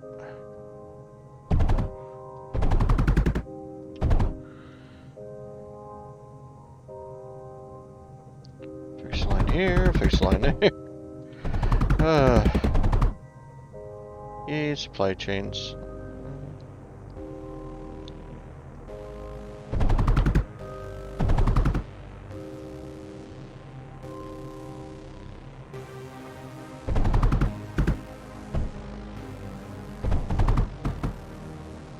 That looks good. Alright, so in order to upgrade the core,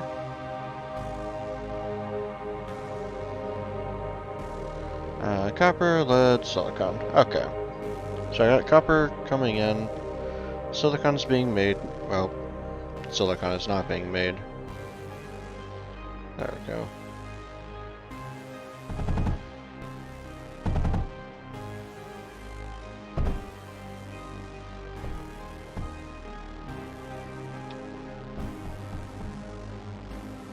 Now silicon's being made.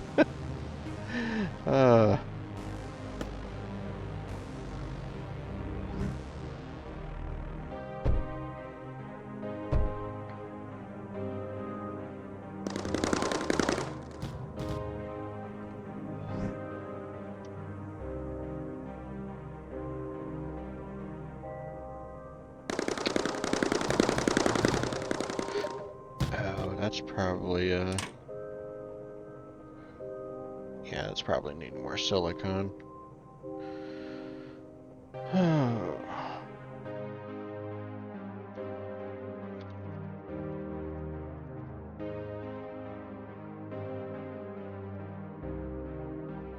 Alright.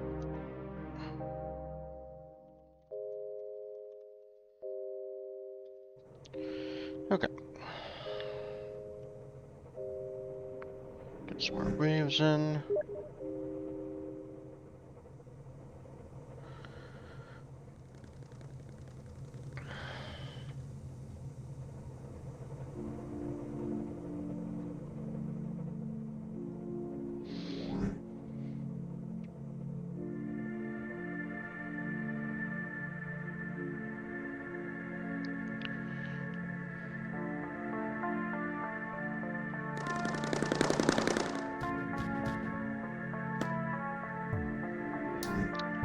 Yeah, seems to be holding up pretty well still.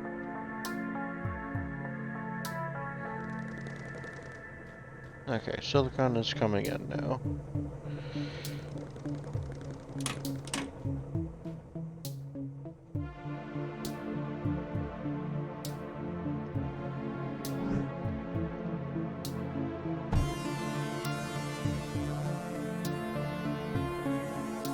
And, actually managed to take out one of the things.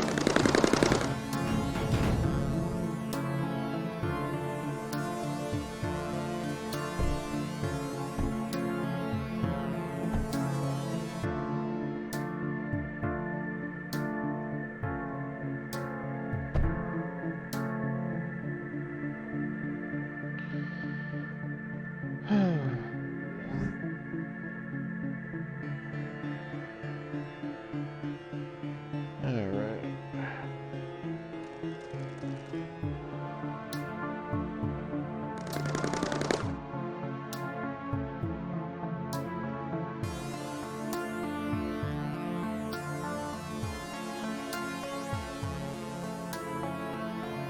That is not working.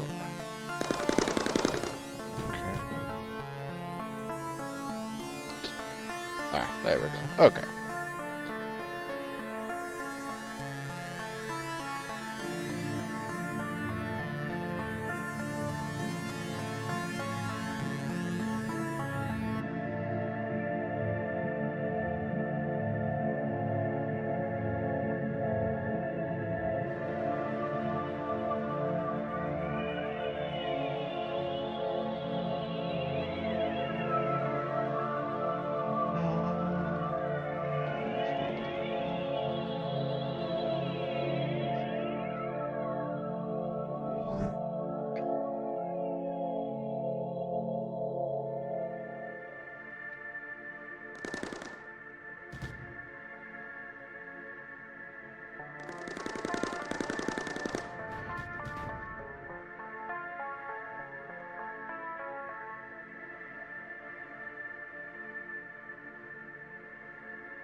See that? Nope.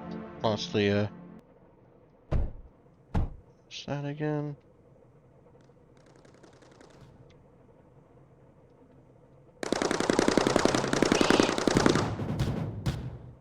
Okay.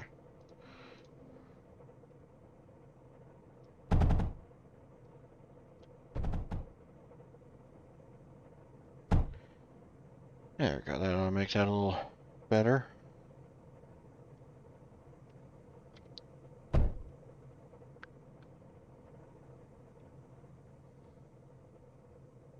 Actually, let's just take that out.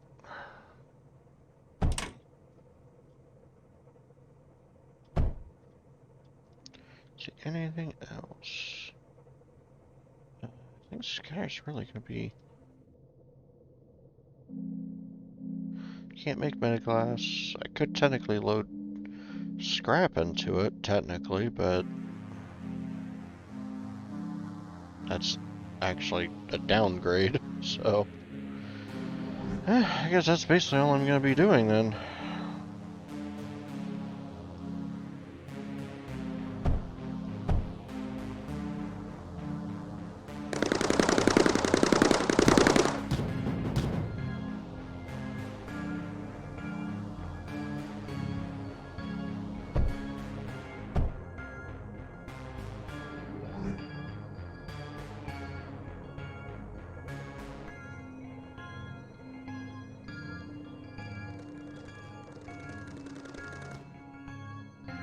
Oh.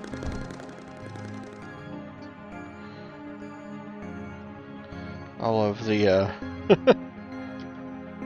all of the, air units kept on coming, and I completely forgot about the, there being things actually coming in on the ground. Oops.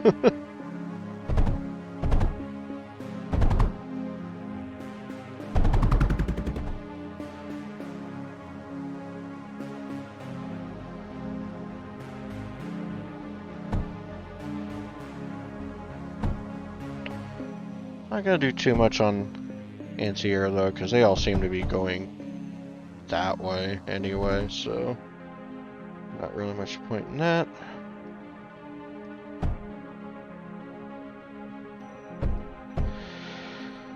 Okay.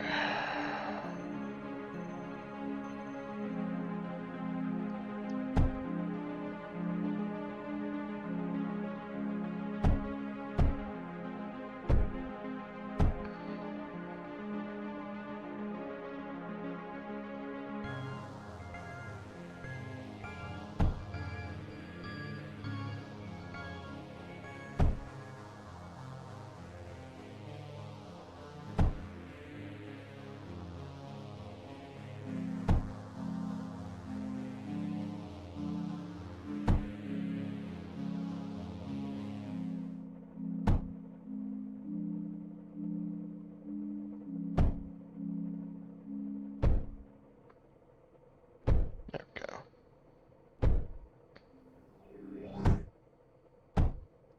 Alright.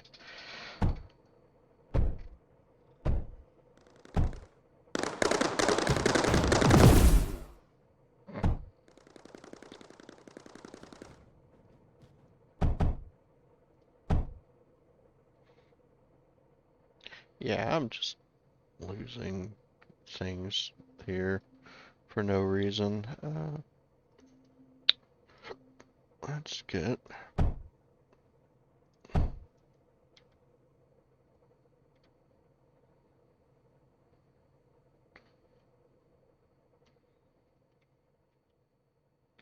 See, it goes this way.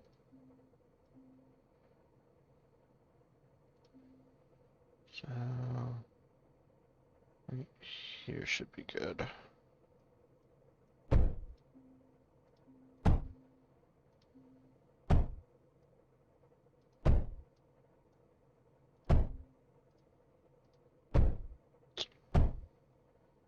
And there is no alternative, like, way around, actually, so I could actually just block this off, actually. Yeah, that'd probably be the better way, honestly.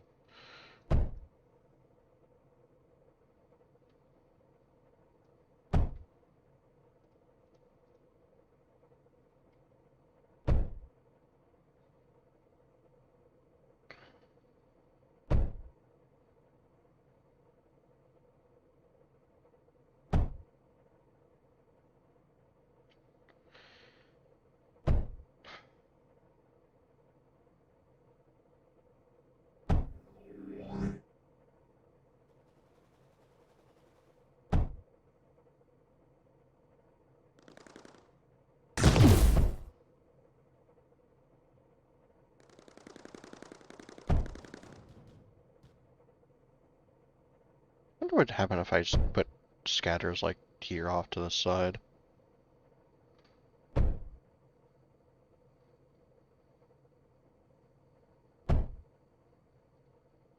So I think what's happening is they're not actually attacking the turrets there. I think what's happening is they're actually going after something else, and it's just they just happen to be going over them, so, you know, they're attacking just because they're there.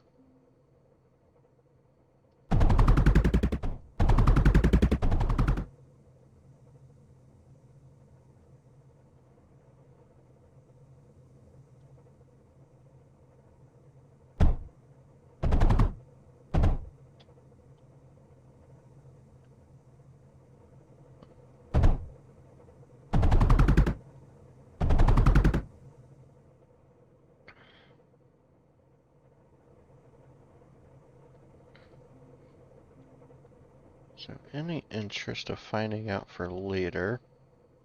Let's see, right about here.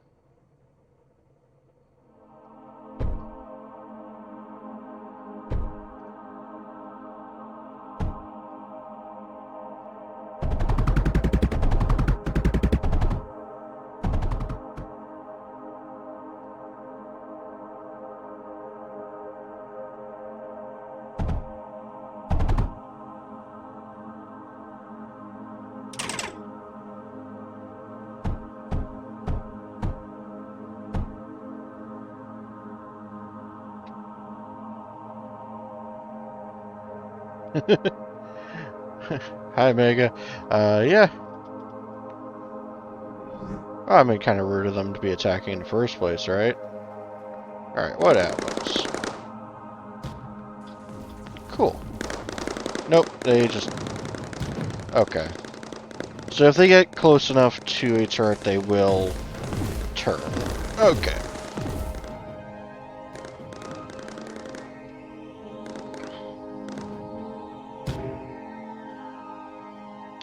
Good to know.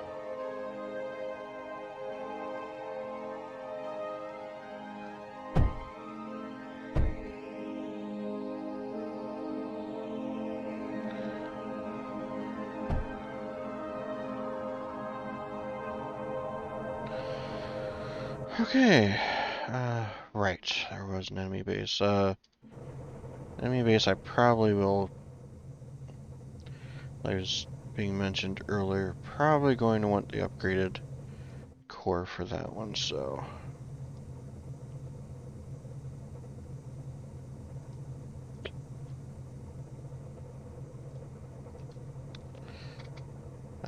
You're welcome to join, by the way, Mega, if you want.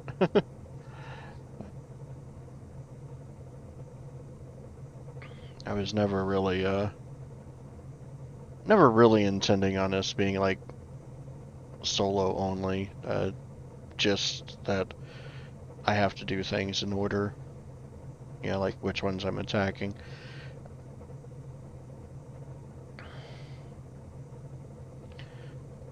I did find out something, kind of interesting, though, earlier. If you don't have a map unlocked through the campaign, and you get up to it, you know, you can't go to it until you actually have it unlocked, which makes sense, but, if it's an enemy base, like, it'll still, like, attack your territories, even though it's still locked. So yeah, that's fun.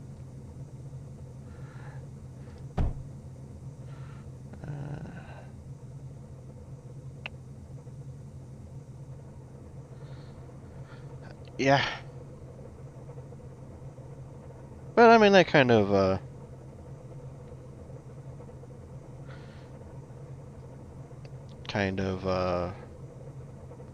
it's part of what makes it a little bit more of a challenge.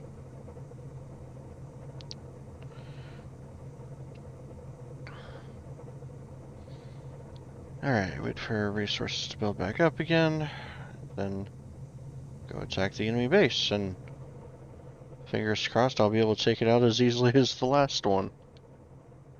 It's by tier 1 units.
copper lines in somewhere.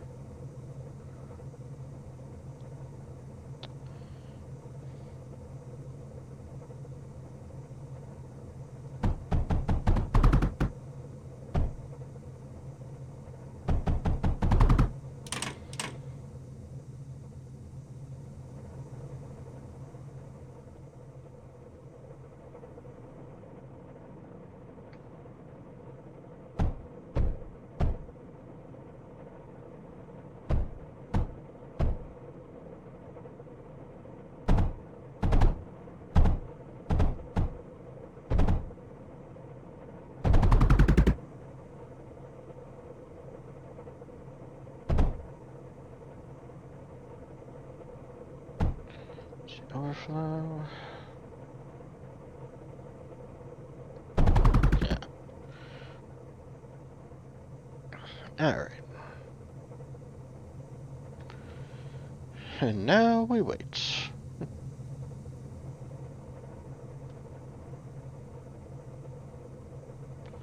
I suppose I could get silicon production up a little bit more, actually. Can always use more silicon. These are not actually... Oh, I think these are actually,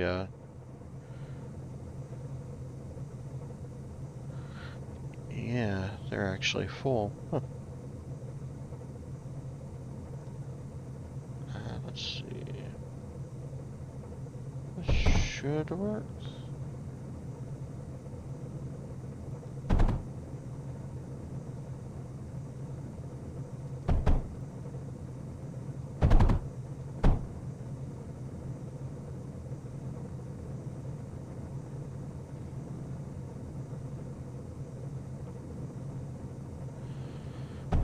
Overflow.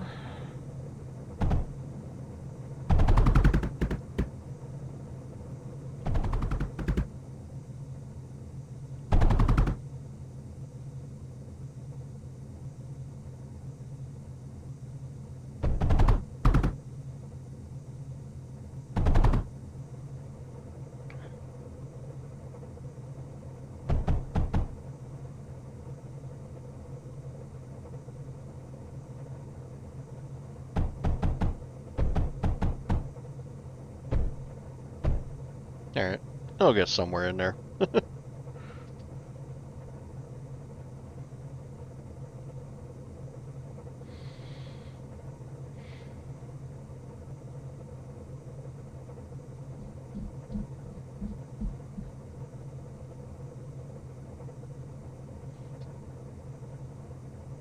Actually, this side isn't really being used too much.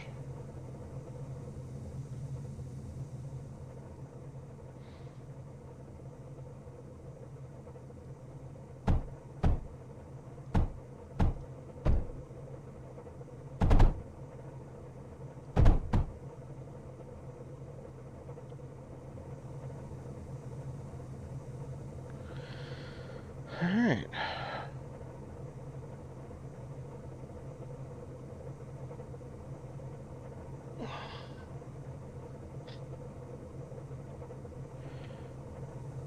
See any more copper?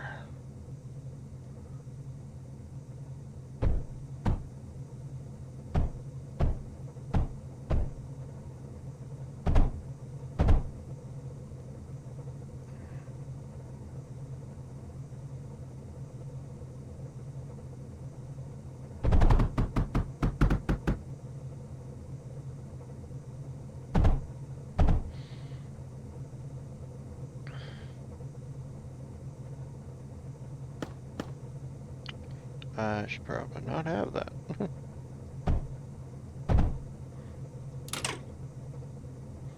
There we go.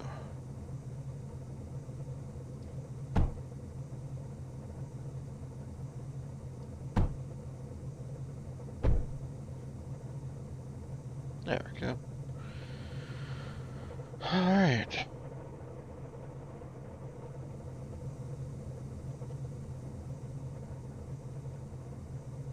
Thought I fixed that. Huh.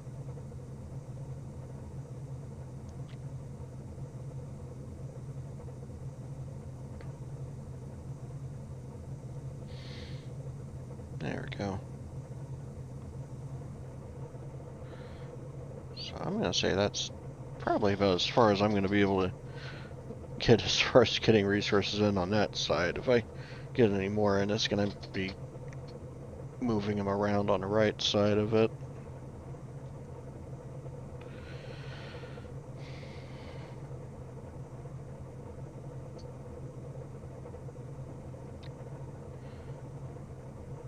This is also kind of the other reason why I wasn't really wanting to, like, wait for, like, full copper or anything else, because, man, copper conveyor belts are so slow.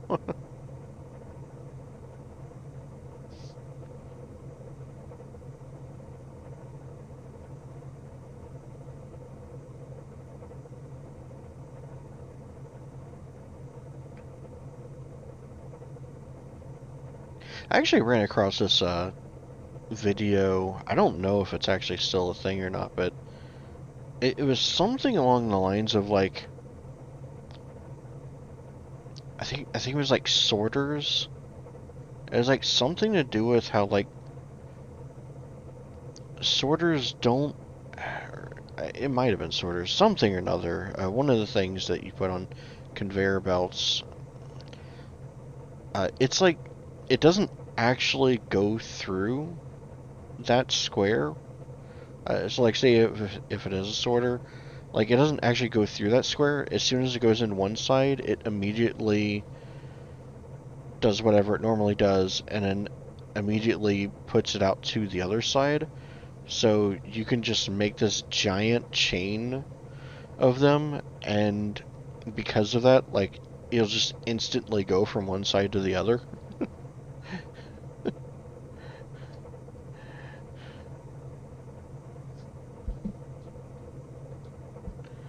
I'm actually curious now. I wonder if it was sorters.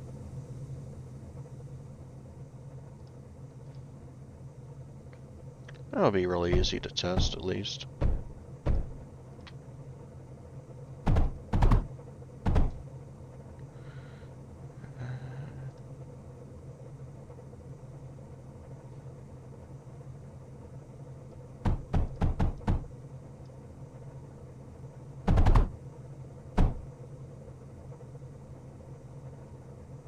Okay, so that just doesn't work that way anyway.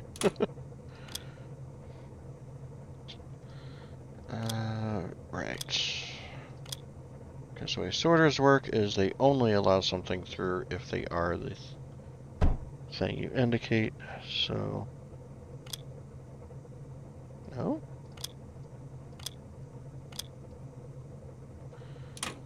Or maybe it was...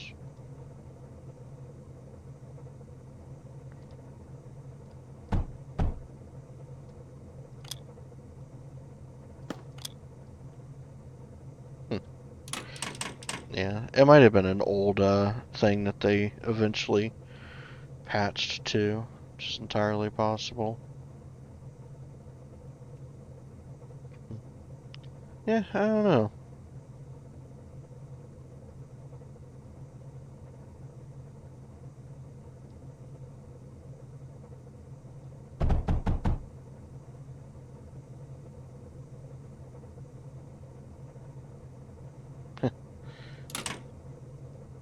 Seems like distributors do it, though.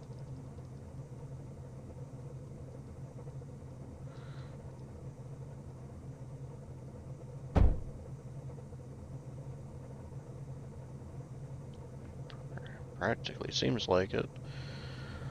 Weird. Anyway, we're at 9k copper, so it is time to do this. Resources max. Alright, fingers crossed.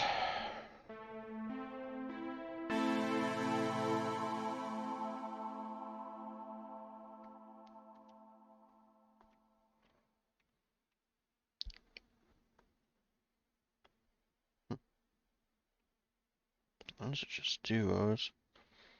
First things first, where is the core? That's going to be the first thing.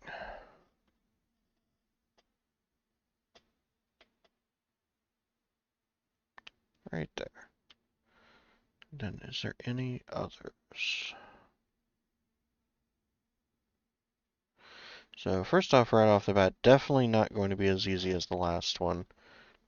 Ripples will absolutely out have enough range to where I can't just fly around and shoot it from the other side.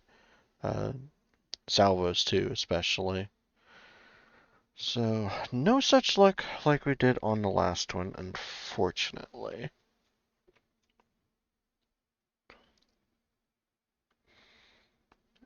This is completely behind, so that's not going to matter at all anyway. Uh,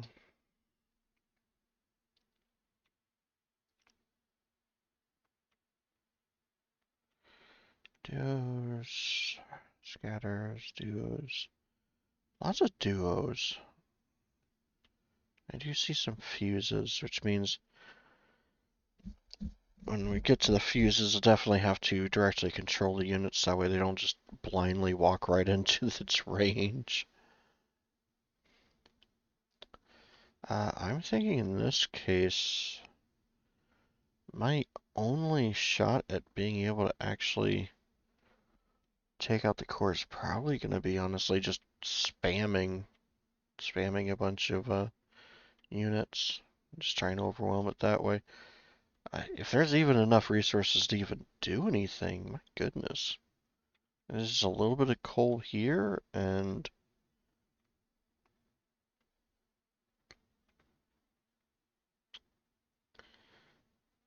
let's see, lead, copper.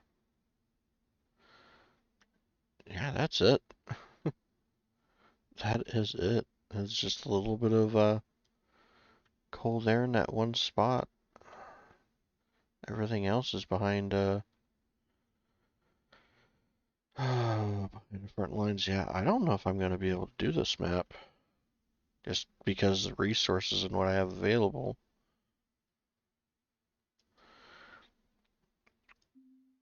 Let's see, is this at least sand? This is at least sand. Okay. Hmm. This is going to be interesting.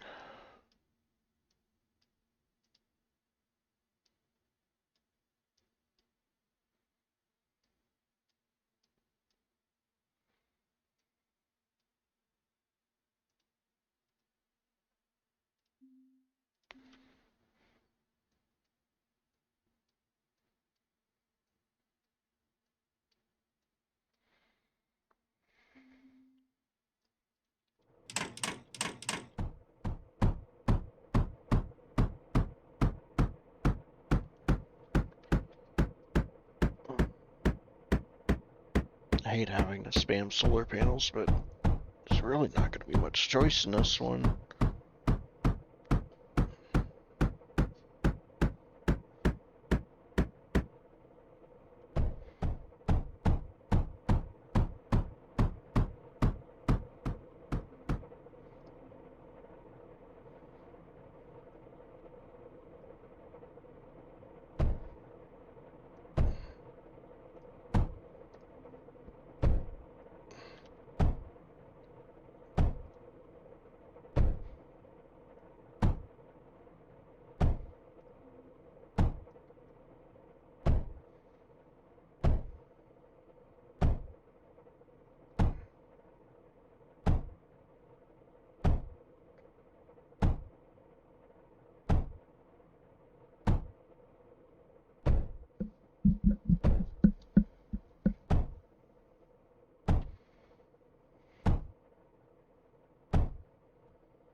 In this case, I'm going to have to make use of basically everything I can. I'm probably going to have to make use of, like, resources as I destroy the enemy base, too, honestly.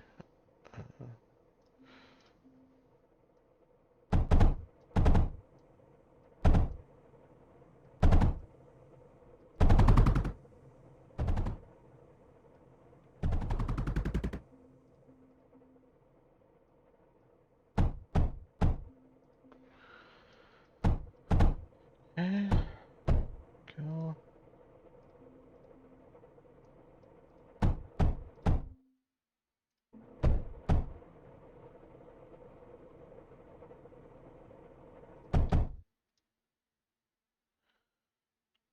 going to need... So let's just 3.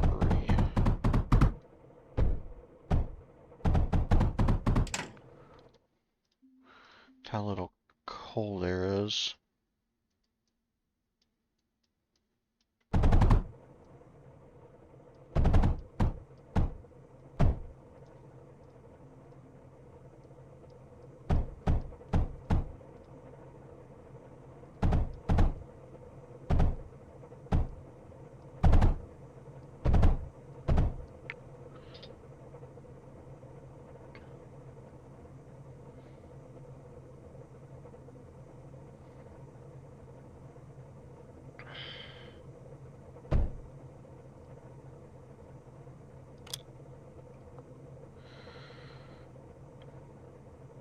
Right.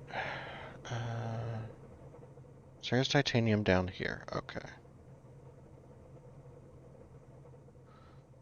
What is the range of these duos?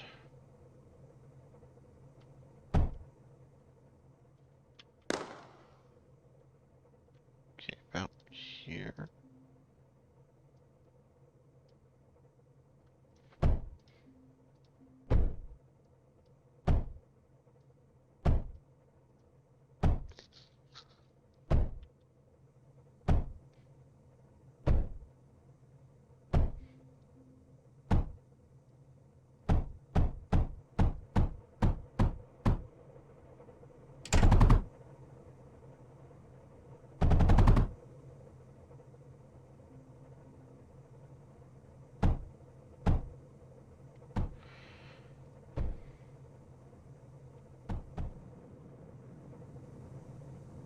Okay, the net sled.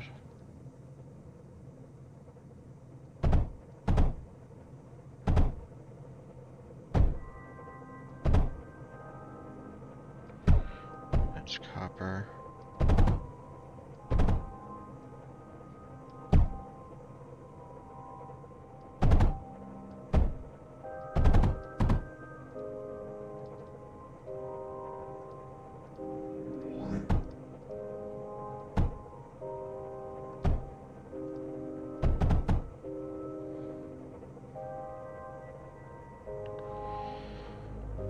And silicon.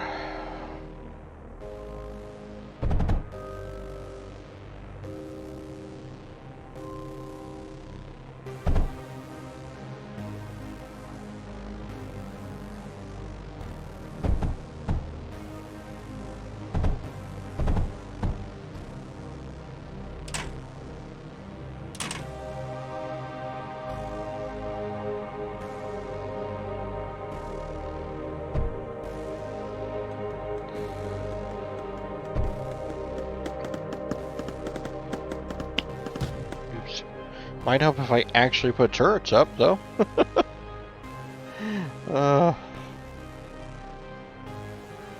Let's see here.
It's ugly, but it should work.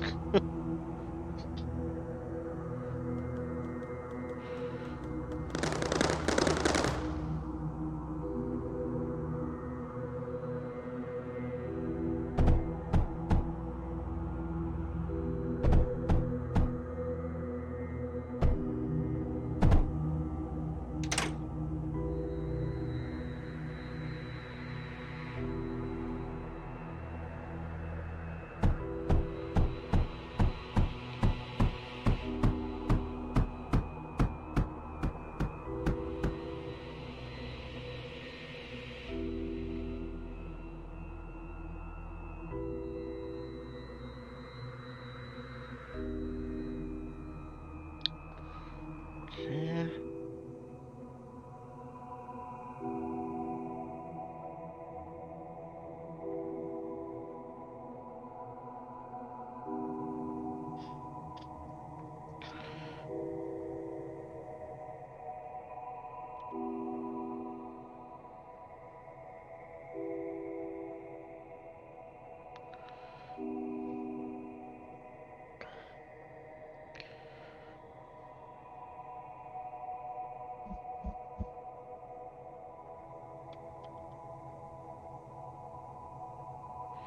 Okay, how many can I control?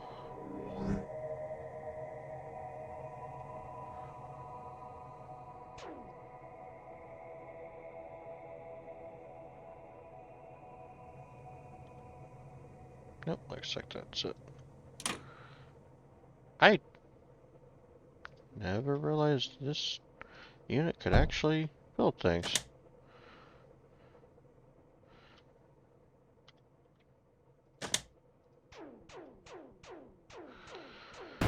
Okay.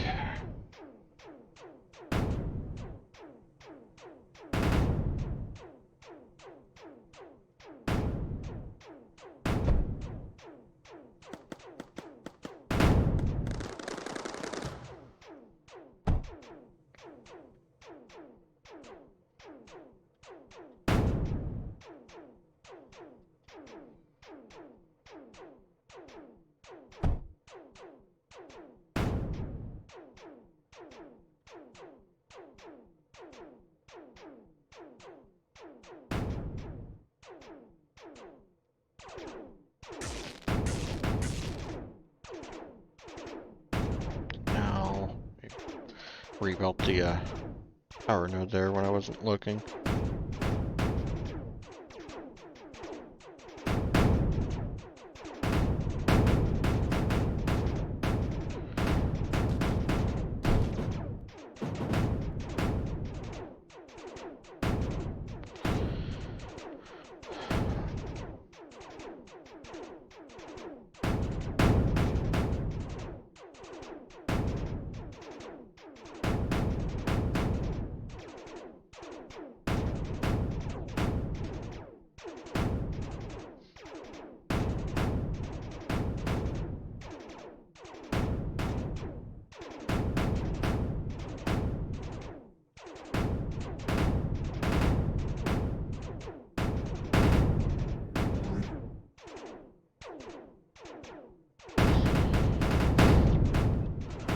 The more things that I blow up, the more it's going to just try and rebuild one by one. So even though these things aren't technically something that's going to like shoot back, it can still be a good idea to go and take them out anyway, because you know, the more those are gone, the more it's going to be trying to slowly rebuild those and not the actual turrets.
Okay.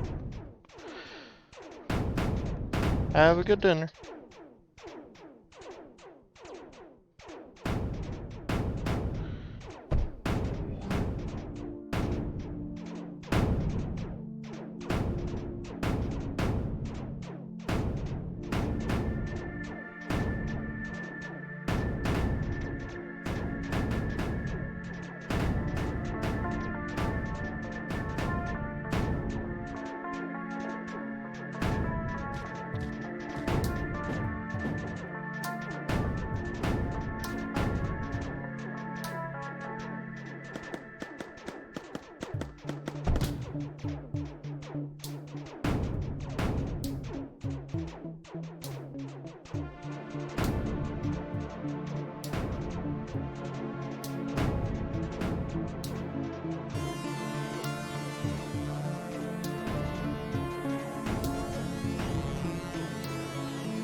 Okay.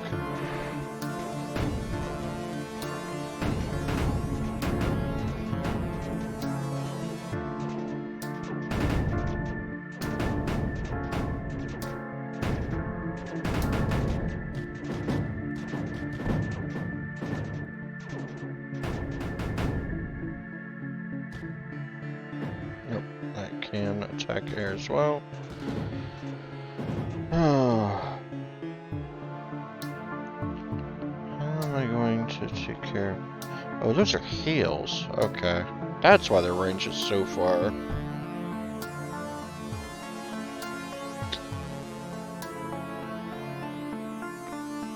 Looks like it's... Okay.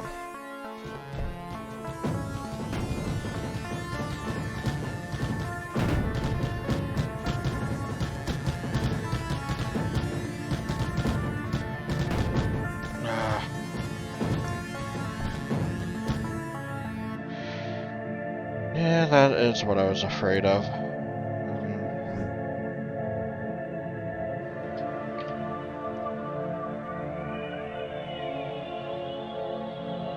Okay.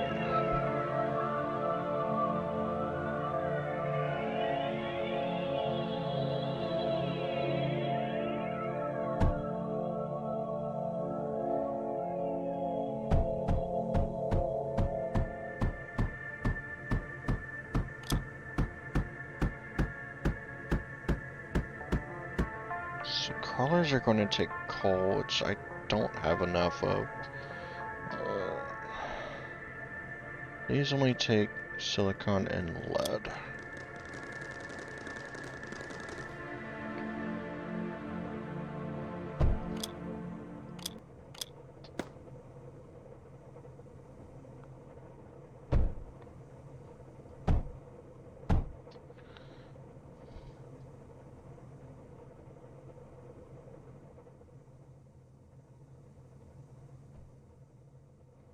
So...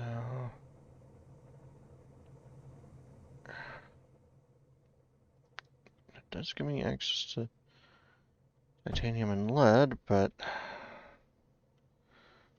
normally I could use that for coal, but... don't have that.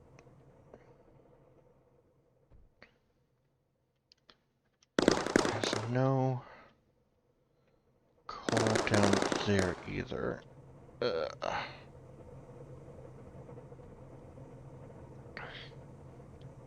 So, yeah, that is it.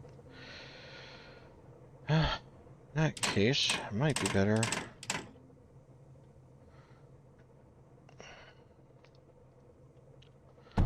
It's gonna cost some power to do that.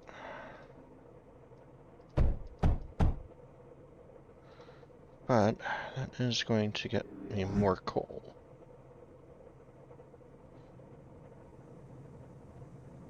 Okay, looks like that is holding steady.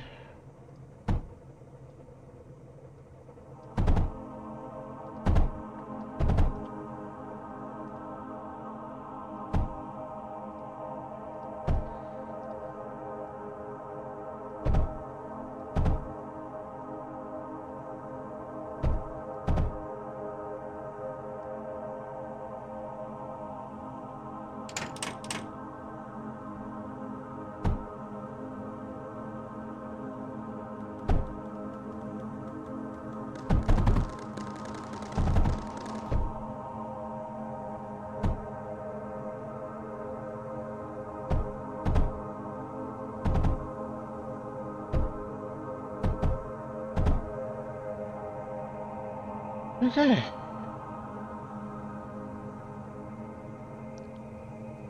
Start getting these made too then.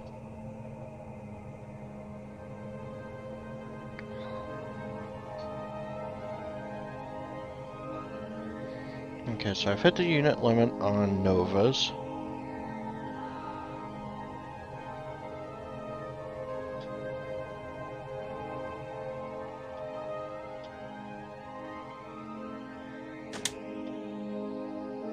So while they're building up,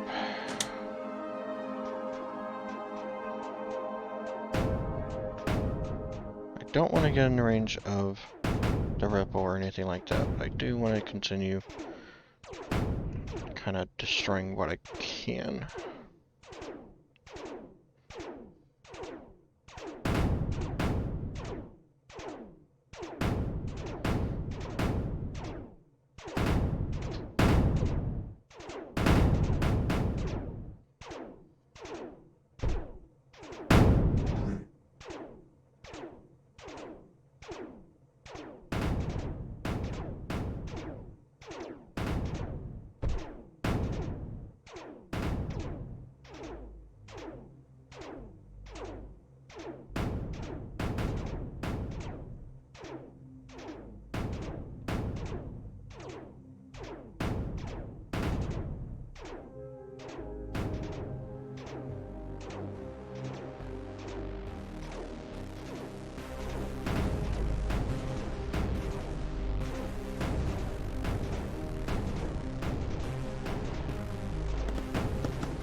Just thinking of what possible things I could do here.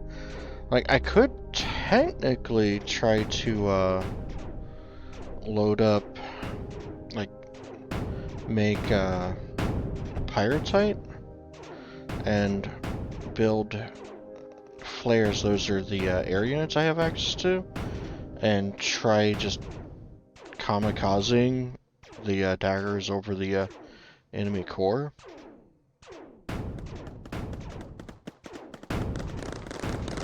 I'm not entirely sure if it would even make it to there, though.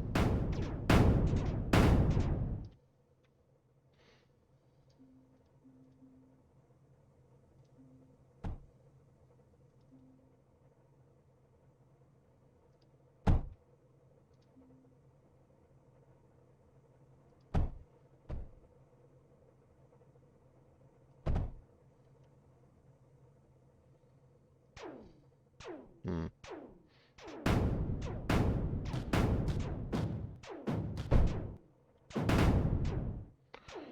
You know, I could. I wonder.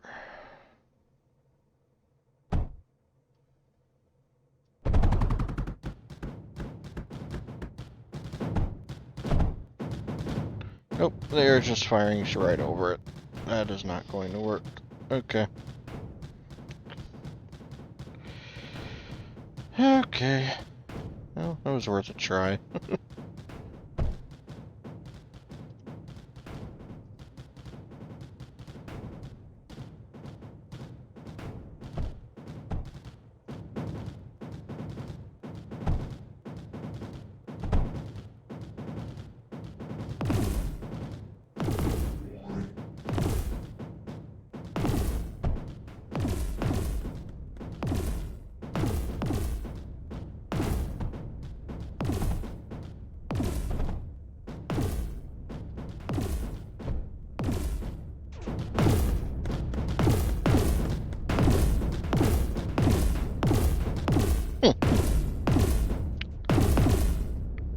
Well.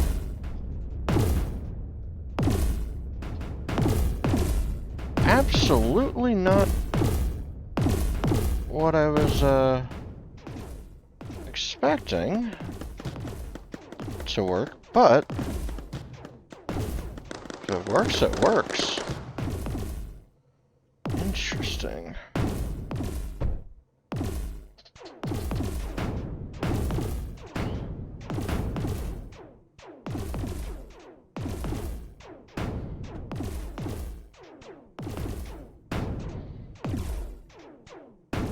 Although that is probably eating up all my power now, though. Yeah.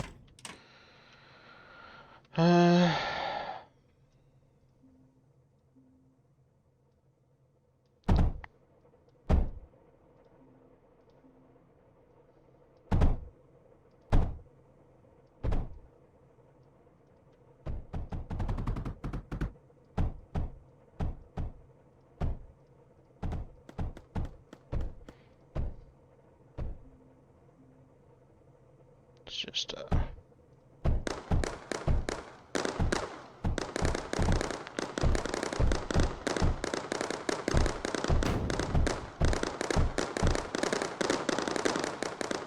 just that way they can't rebuild that, and it'll keep that, one thing busy.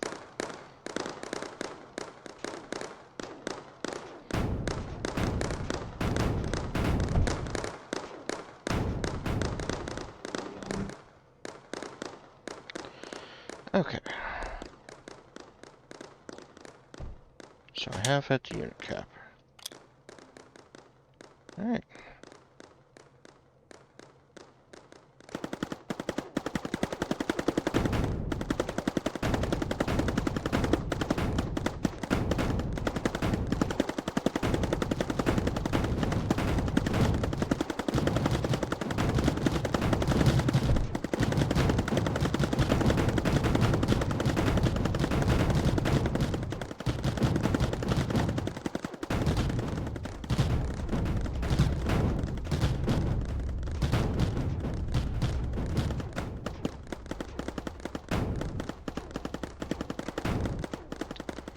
What is going on here?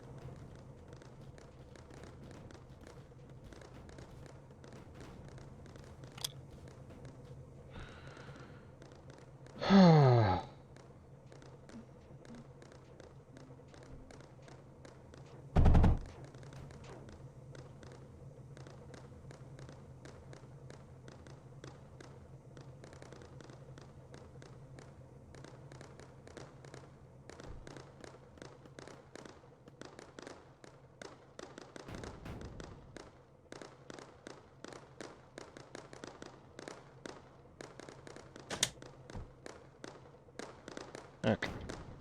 So let's try a repeat of what we just did earlier. So that did actually seem to work. Well, in this case, I can just empty its ammo.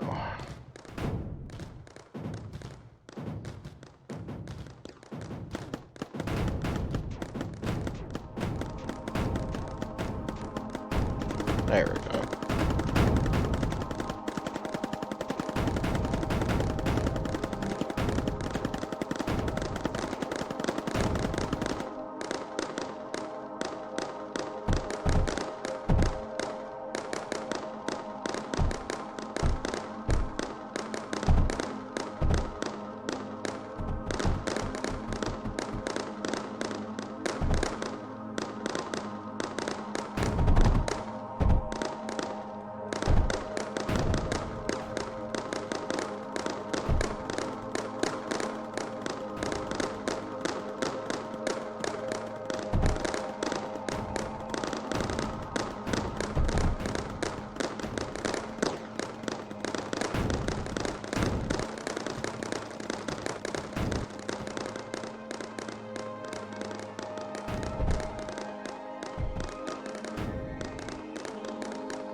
Is there more than one core?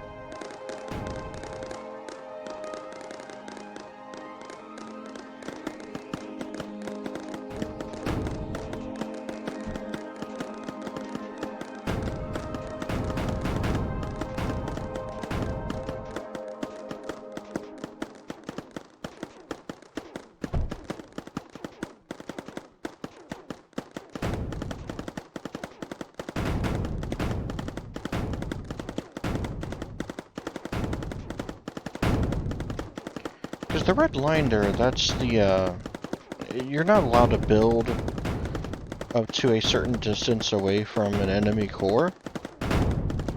So you can't just, like, build things right next to it. Like, for example, something that just explodes as soon as it turns on.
Yeah, that was the fuse.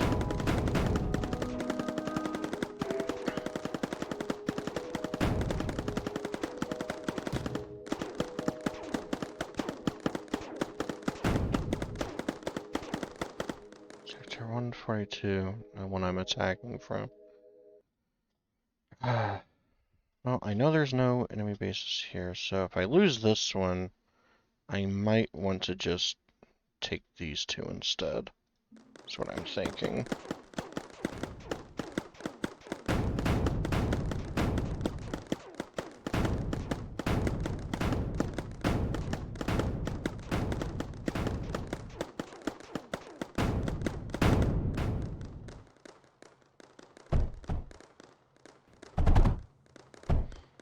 Because I'm not going to be able to repeat the one thing I did there for this, because the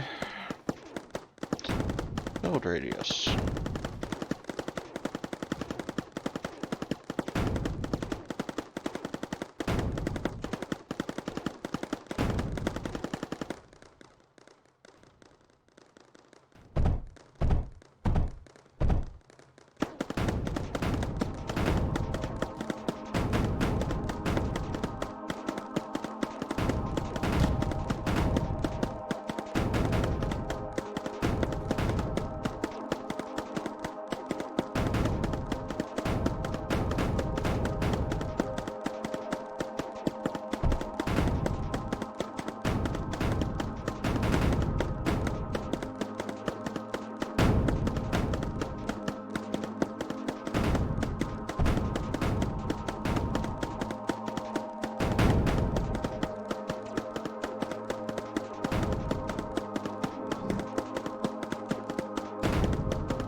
Ah, that is a char field there that's my units are drowning in.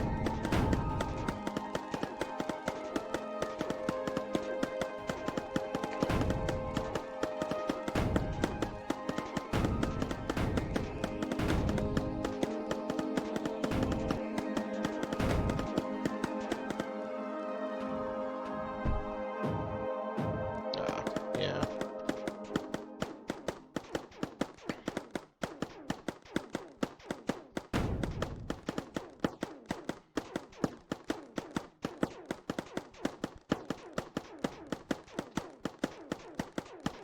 I'm going to have to try and take this out before I try and attack again.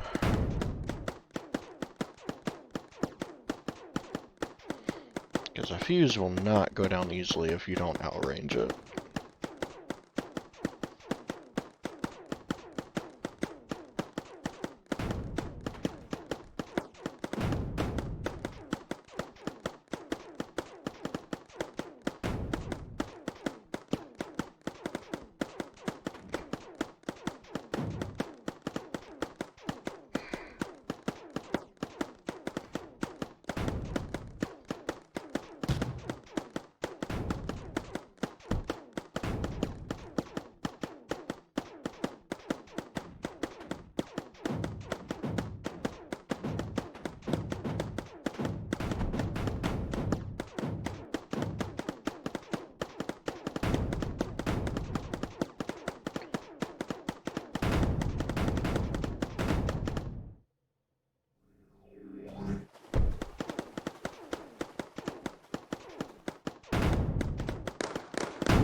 Oh.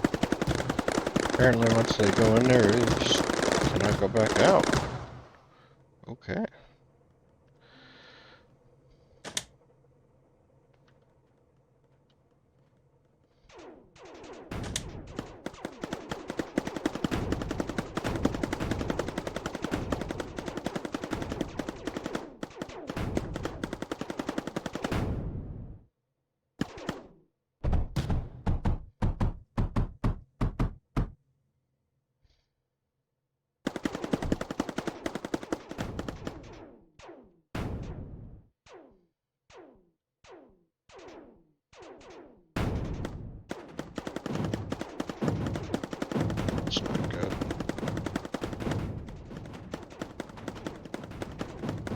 any way I can take this out.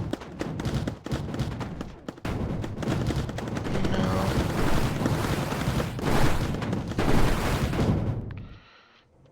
But, good news is it does look like if I can send out enough waves, I might be able to actually do this.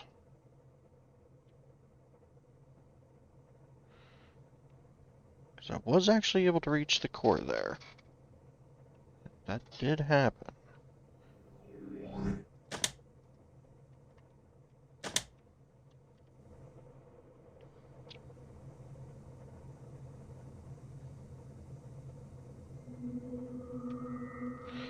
Running out of power.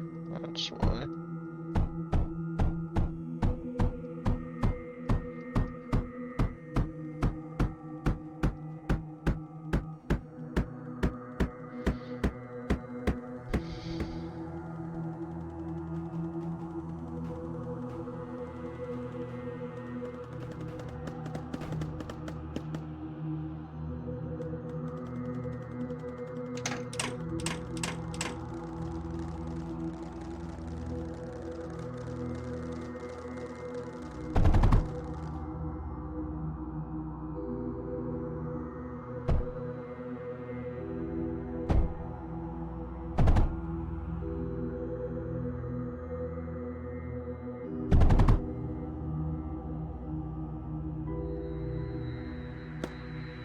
I don't want sand. I don't know how sand managed to get in there. Something here is that one. Okay. So, inverted sorter, sand. Okay.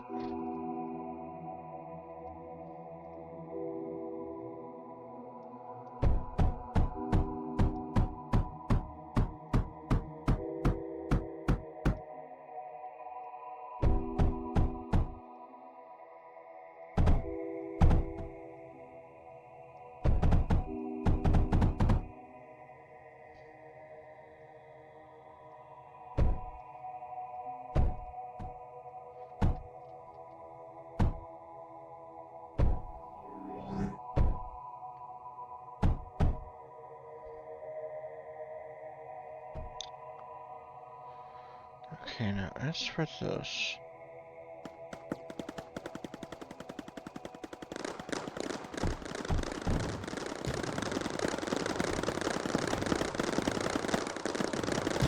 Is it just being fed sand?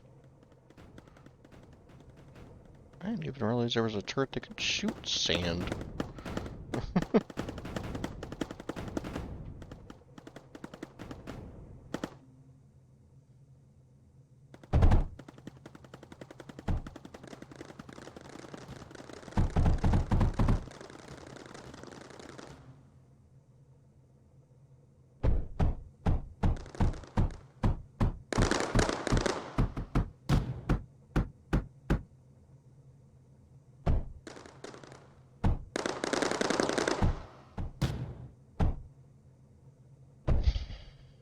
Okay.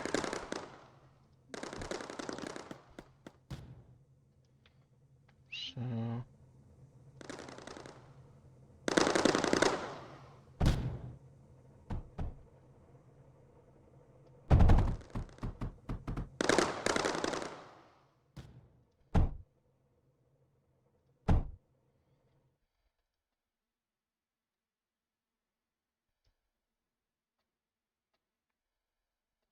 Nope.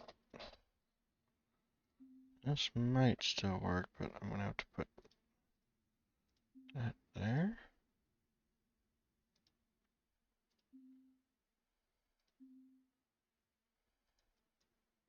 Nope. Wow, this is gonna be... There is no way this is gonna work. uh...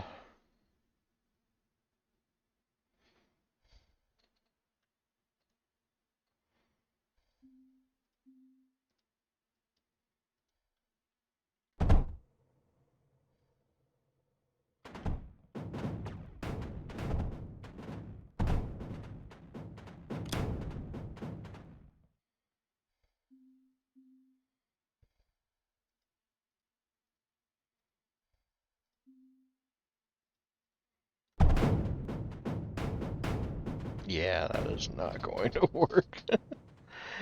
uh, okay.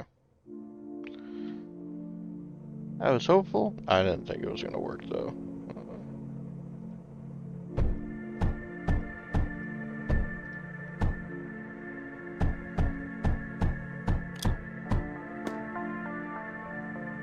Okay.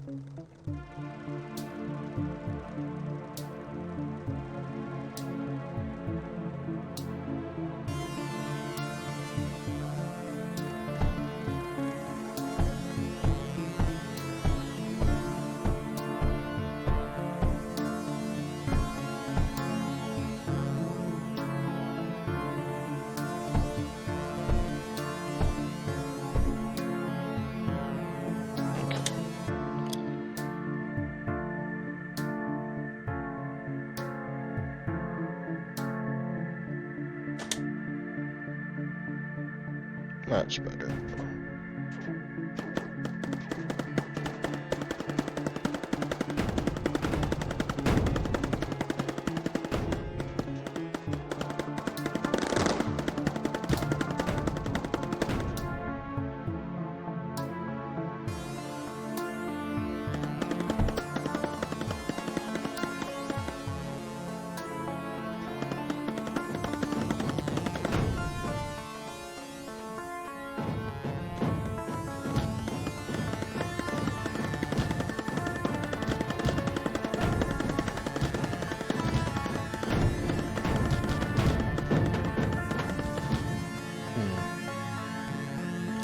No, I take that back. I'm gonna have to try and get rid of those ripples.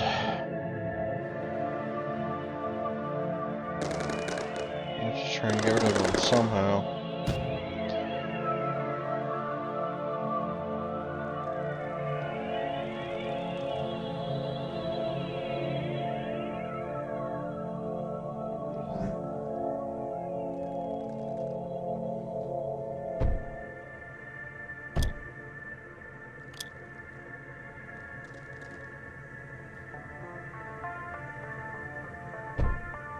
Let's see. So flares only take silicon. So speaking of silicon, okay, I need to set up a new line of defense here. Like, properly get something set up.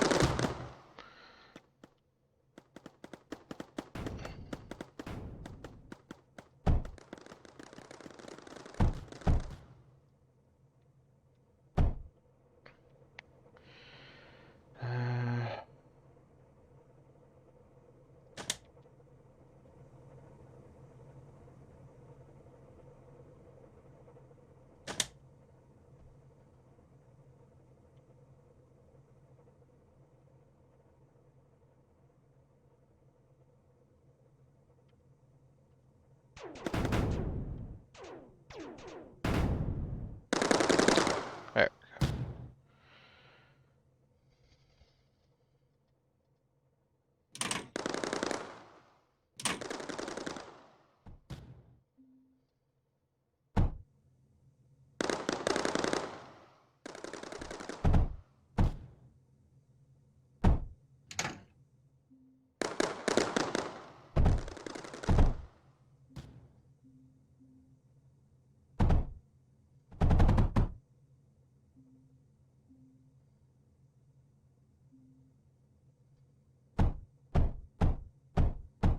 Okay, so is this the only way through?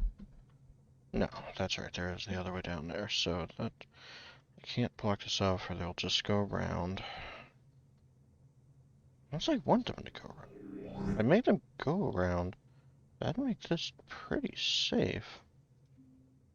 And I just realized I Do not have any lead coming in.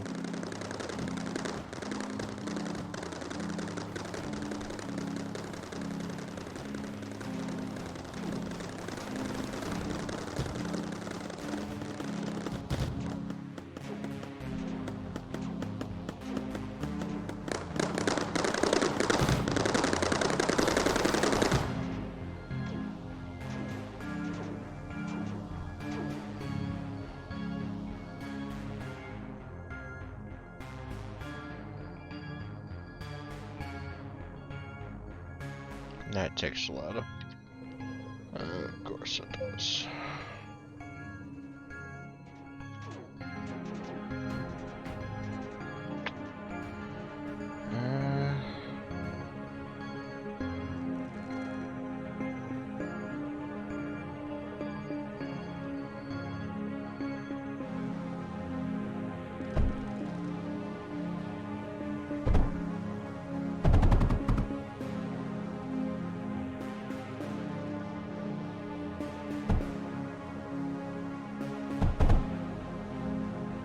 Go.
Okay.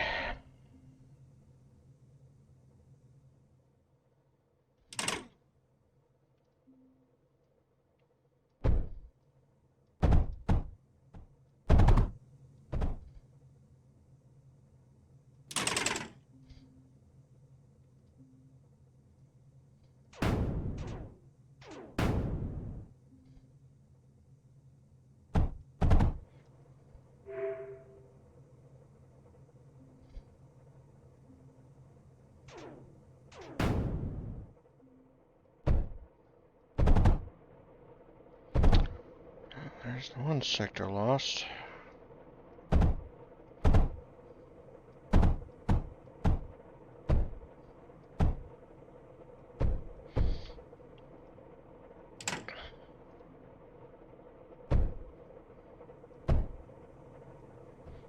Alright. That's picking up sand, that's picking up sand. That's picking up sand. Okay.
need more lead.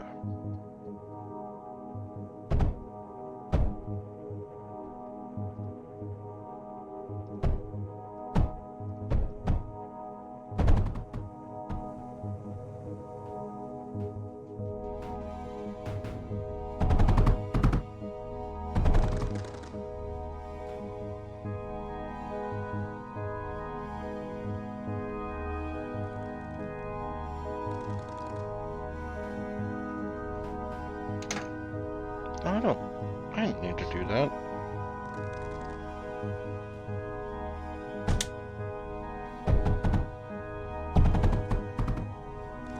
There we go.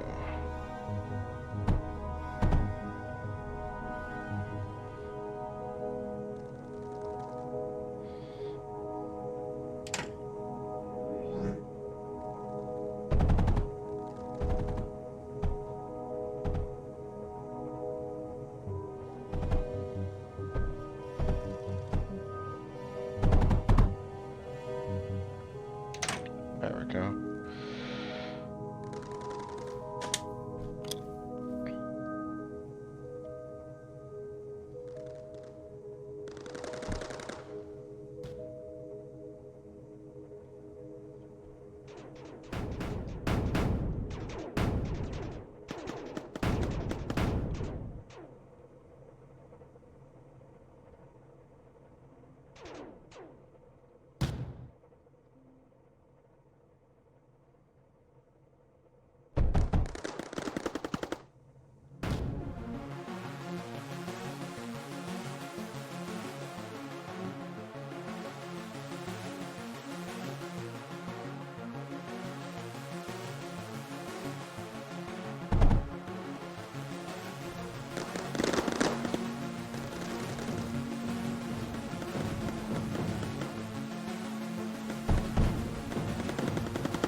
Okay.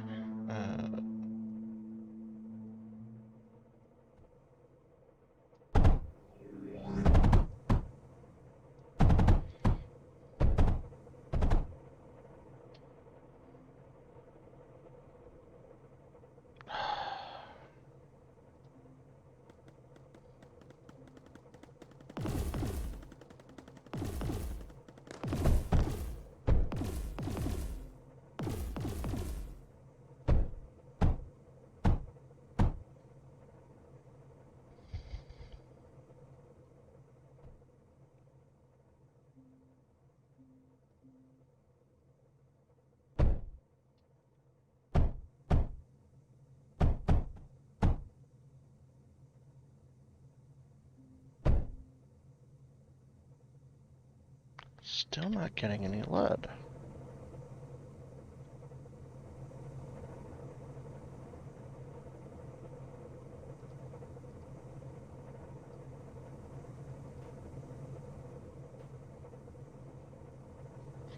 Yeah. Alright. Another overflow gate then.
Wait,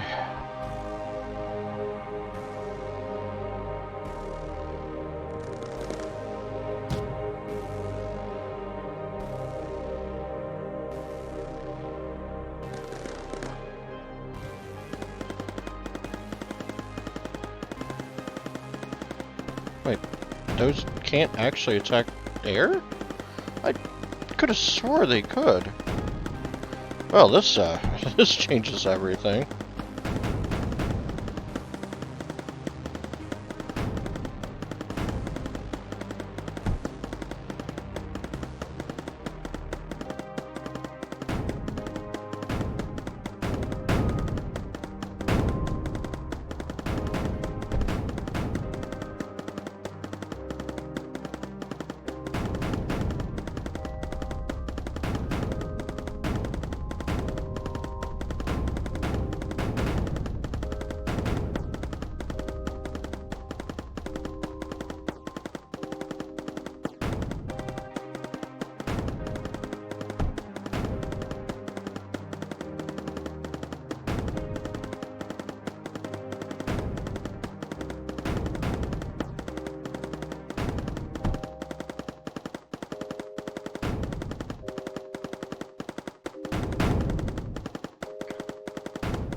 Alright.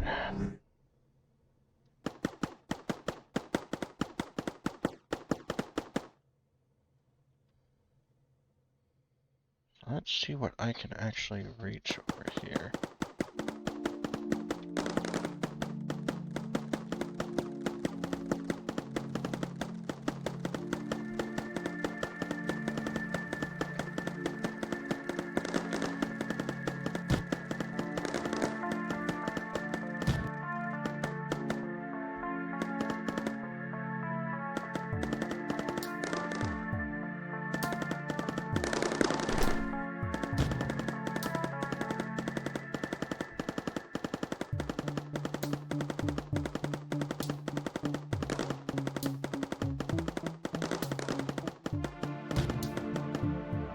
So I can reach that ripple. It's on a very tight gap.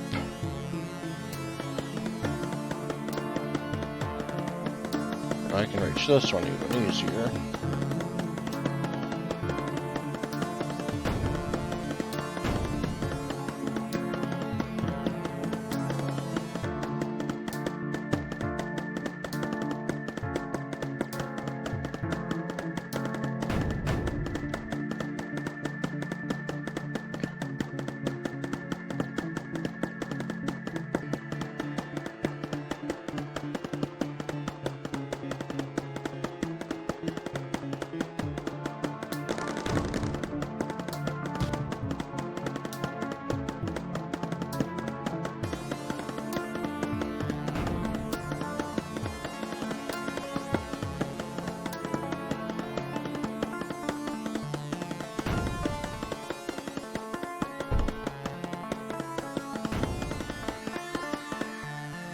Alright.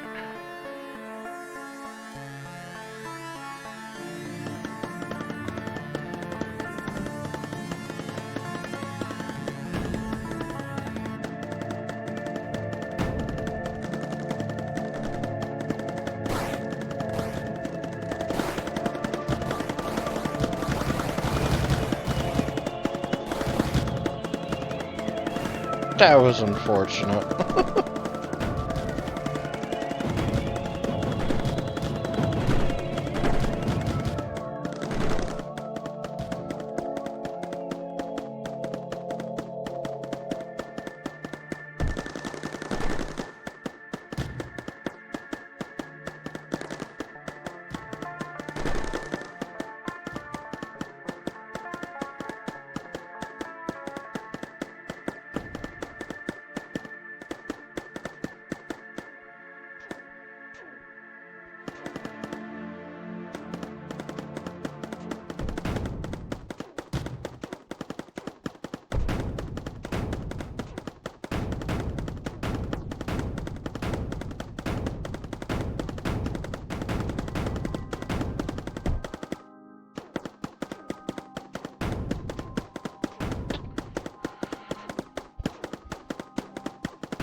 Alright. Oh, I am shocked I was able to pull that off.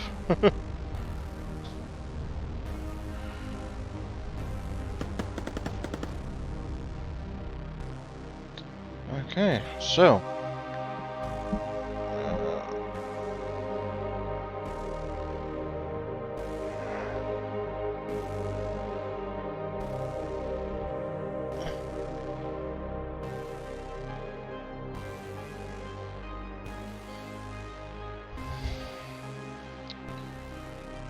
First up, time to recapture this.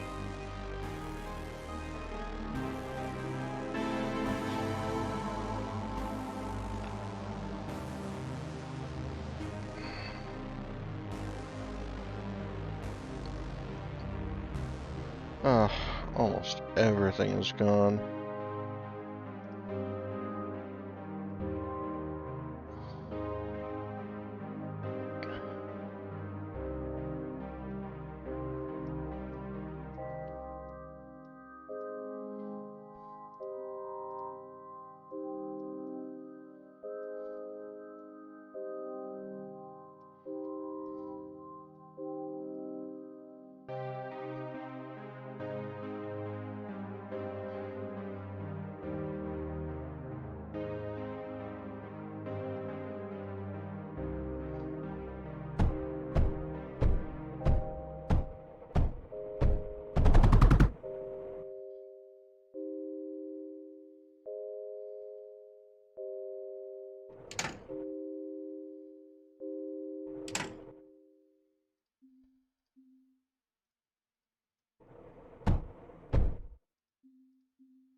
Okay, now trying to figure out where everything was.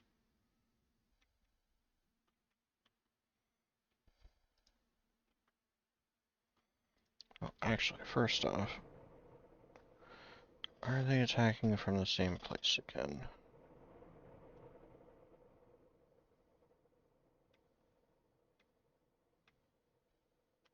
Yes.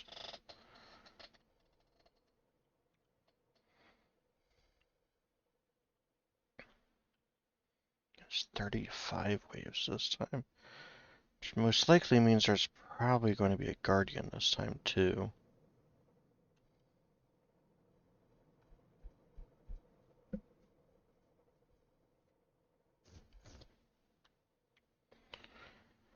Okay.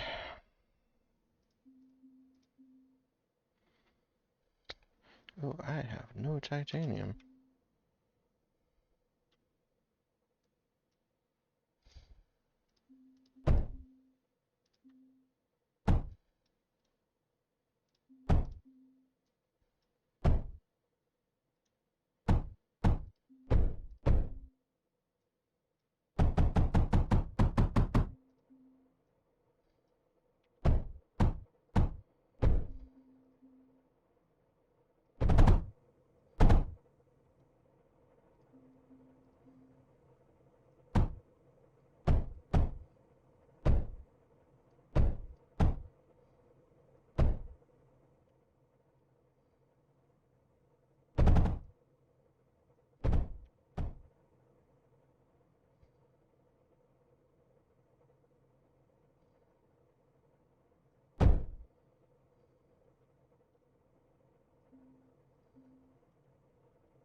Is it area units again? Looks like it is area units again.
Yeah. I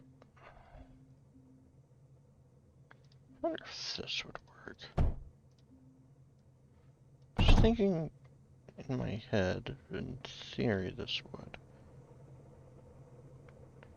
Because eventually this will fill up so much that it can't continue going there, and then it would just keep on going that way. I don't know. We'll see.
Oh, I cannot wait to get Polly's.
Right. That was just a random thing I did.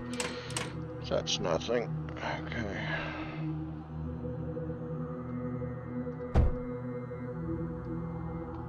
So...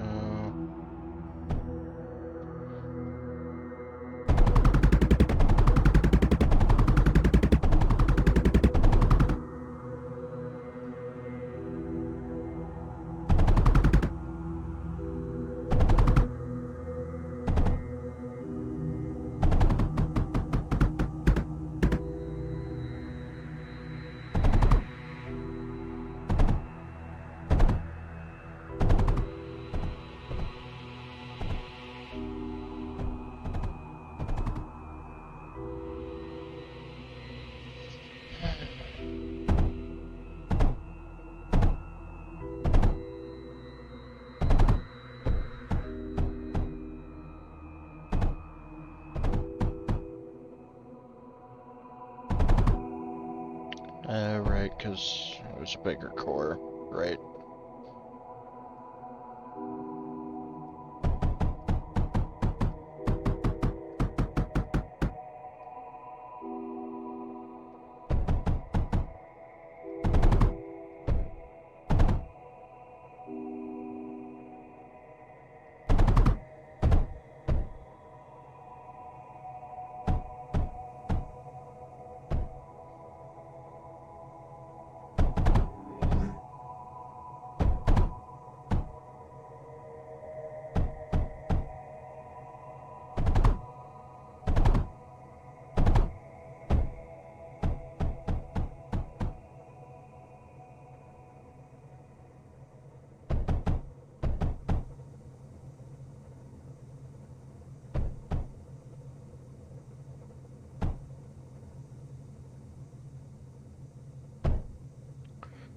Yes.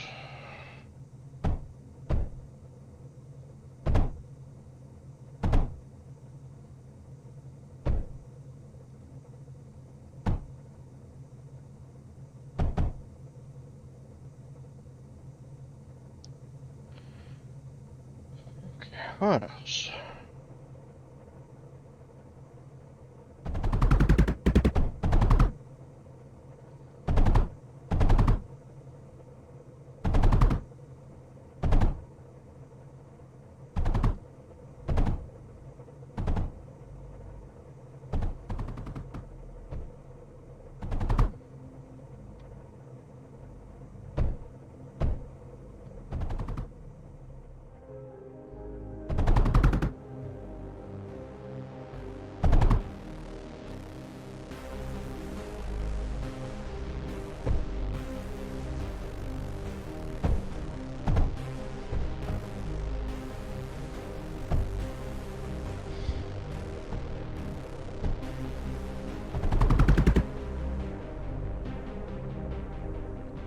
Okay, anything else?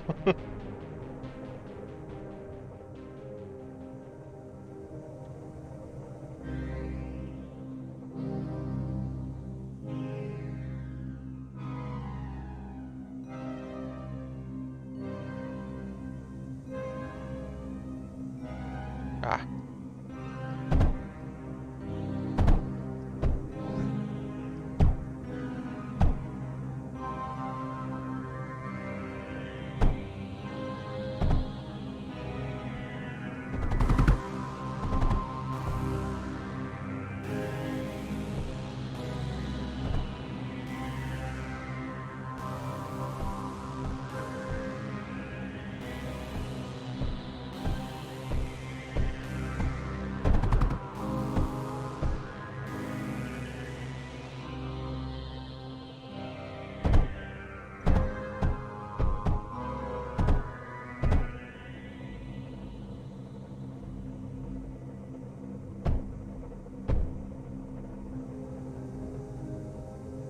Okay.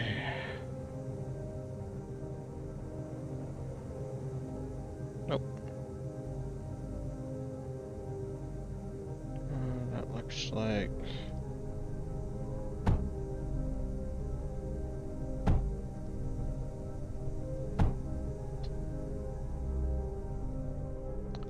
that.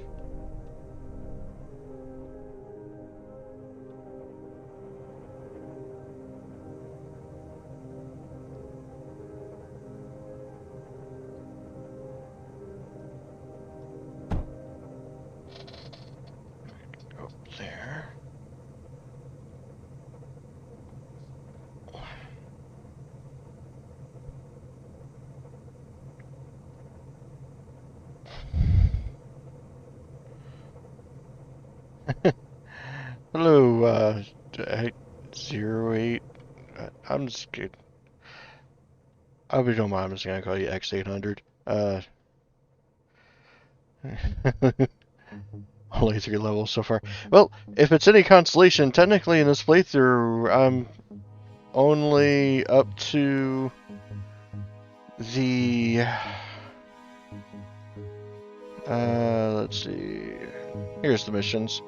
I finished Ground Zero, I finished Frozen Forest, I'm on the craters. So technically speaking, I'm actually getting to the 3rd level right now. Every single other one of these is all random maps that you normally would just skip. So just to kind of go over this again, for anyone that's watching it, didn't see it before, I'm doing a little bit of a... I don't know if it's an actually, like, a legitimate, like, challenge, but it's something that I'm doing, like, on my own now. And I'm calling it no skip. Basically, when you're going through on this map, normally you would just skip these tiles to go straight to these, because these campaign missions are the ones where you actually unlock everything through, and everything else is just kind of like optional things for, like, if you want additional resources or just trying to take over the world. So this no skip challenge that I'm talking about is then you cannot skip these. I can only attack a tile if I am controlling a territory that is next to it. The only exception to that being if I lose. So, like, say if I lost this territory right here, then the next territory I attack would have to still be coming from the Ground Zero section.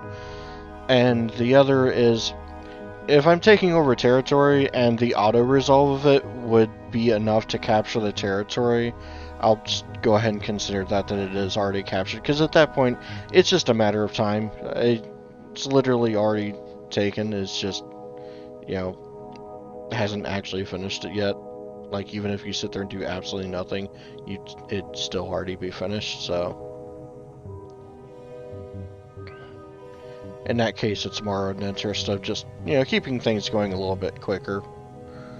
Which, given how many territories I'm going to be having to take over the course of this run, anything that can speed stuff up, I am all for.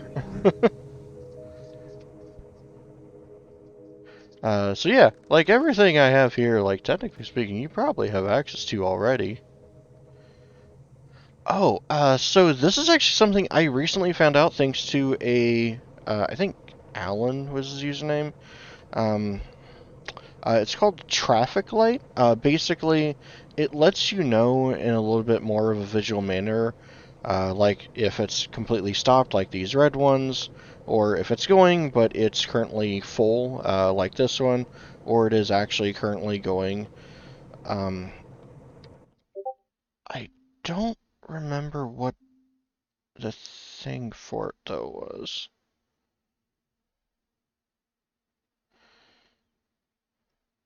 It must have been F6. Yeah, it's F6. Pretty useful. It definitely makes it much more visible when, like, looking over things. So I kind of like it.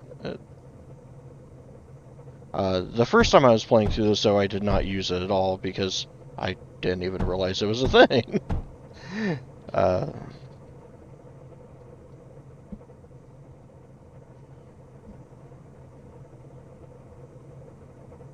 so yeah, like, here it's working because it still has storage space left, but it's nowhere to go. So eventually it's going to run out of room. Looks like it's actually going lighter green. And then eventually it's going to run out of storage and it goes to this, like, amber color. So this particular map, I actually captured earlier, but this was an enemy base right here and took this one back. So now I am recapturing it again, which is why I'm like rebuilding like tons and tons of things, because that's kind of why I don't normally do like expansive setups on maps if it's threatened by an enemy base, for this reason exactly. Especially not before I have access to polys. Which thankfully you get polys pretty early on, all things considered. It's the tier 2. Here we go. It's this one right here. The nice thing about polys is they're the only unit, it's an air unit, is the only unit that will automatically rebuild destroyed structures for you. You don't have to, tell them to manually rebuild it or anything. It'll just automatically do it. It's very, very nice.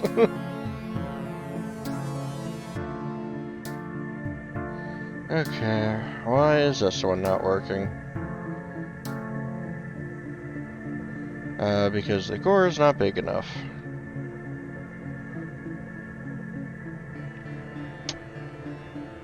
What happens if I do this?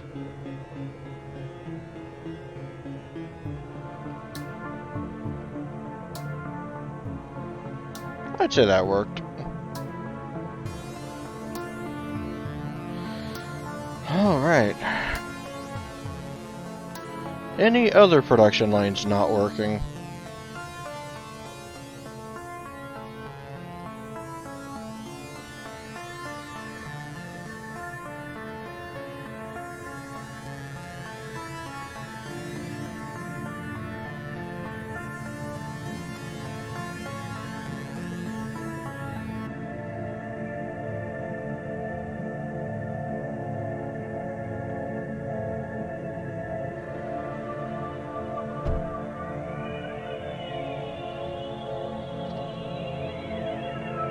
It works good enough. Alright, so now that everything is rebuilt, time to actually see how my defenses are doing.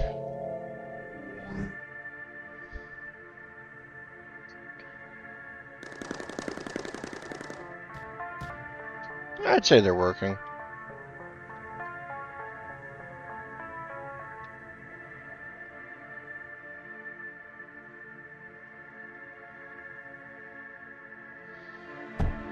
Actually,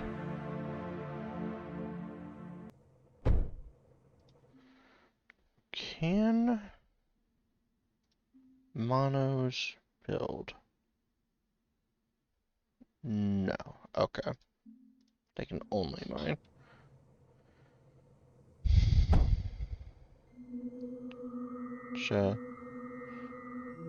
Something else I found out that's actually kind of cool. I don't know why I never realized it, but Novas, the tier 1 ground unit that is not the first one you unlock, but the second one, like not the one that self-detonates. The one that, like, when you hover over it says, like, it's capable of flight. Those are actually capable of building structures. Which, while you only have access to tier 1, if you get a group of those together, like, it's slower walking around, right? But you get a group of those, like, you can get base structures and stuff up, like, really, really quickly.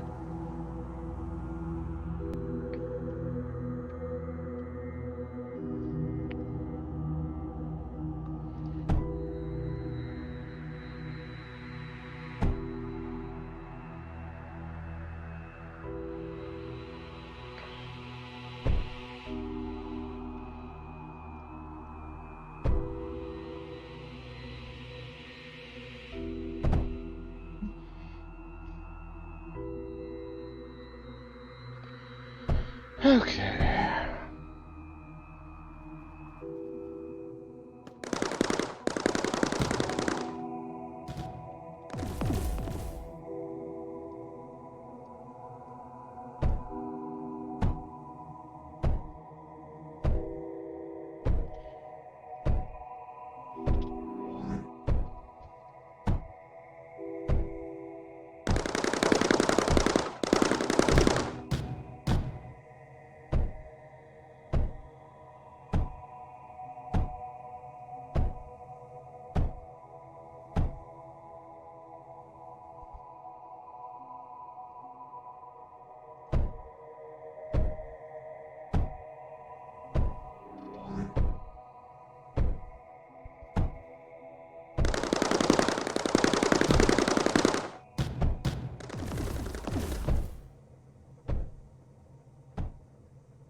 Yeah,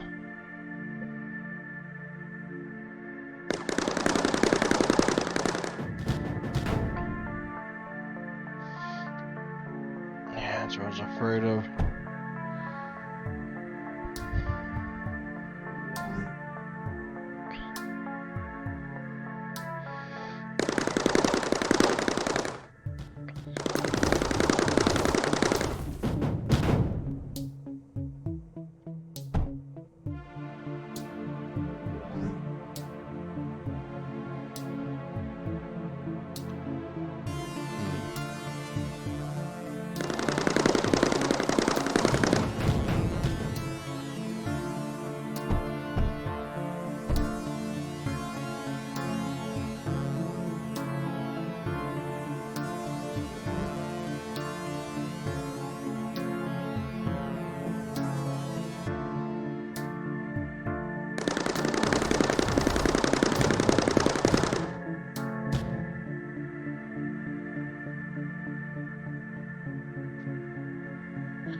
Okay.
Getting tired of having to replace the conveyors and stuff like that every single time.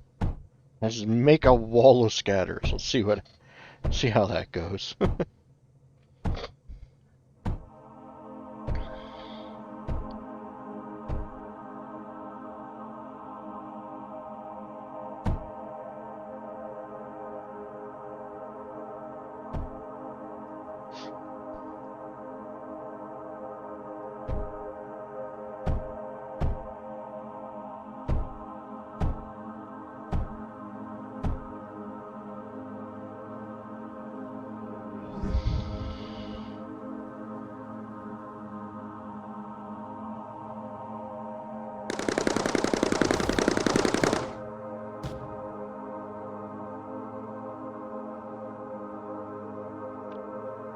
Well, it didn't die.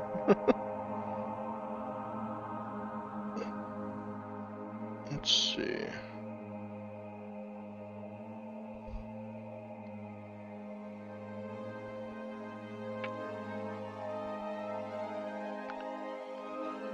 There's a conveyor. So conveyor has 45 health. The router has 5 less health than the conveyor. Okay. Okay.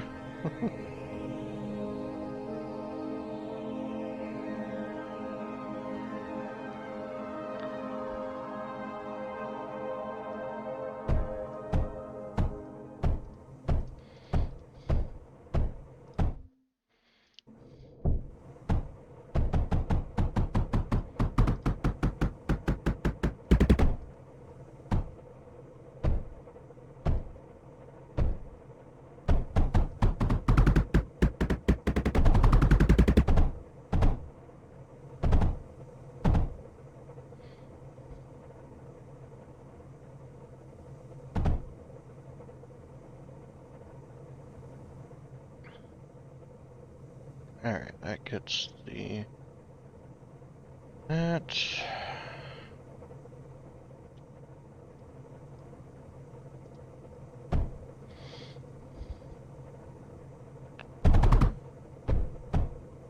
Yeah. It's a great game, by the way. It actually has co-op and PvP, stuff like that. Apparently there was some people that was making like challenge maps a while back. I watched a video a couple days ago about someone doing like a challenge map thing. It's crazy.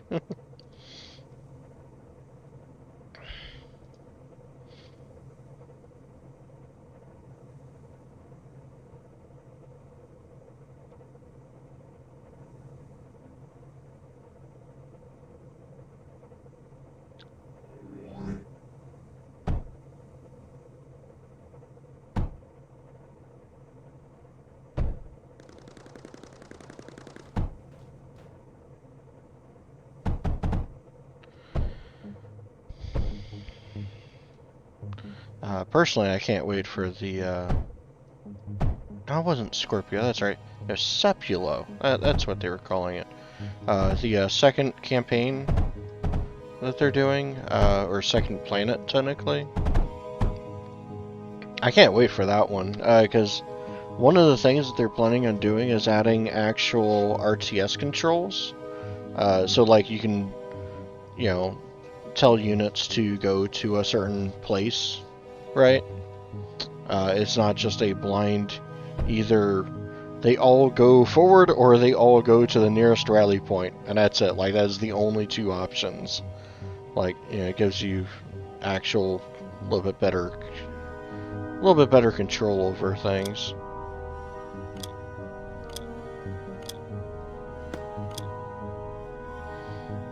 Now, I need to...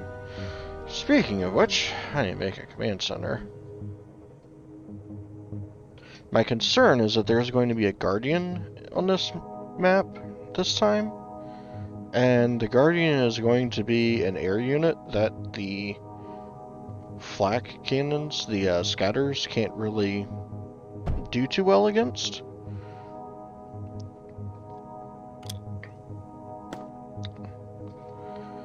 And if that's the case, then having these flares will help immensely.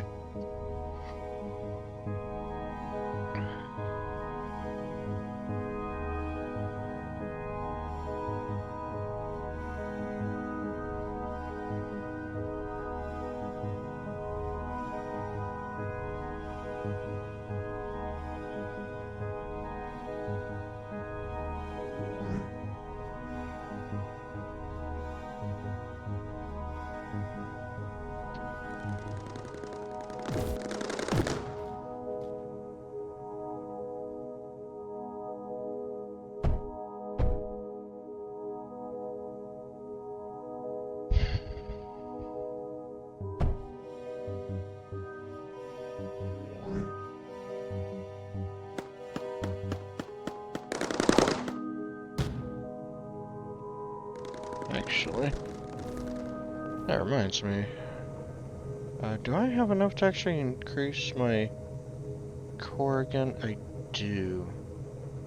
Let's do that then. There we go.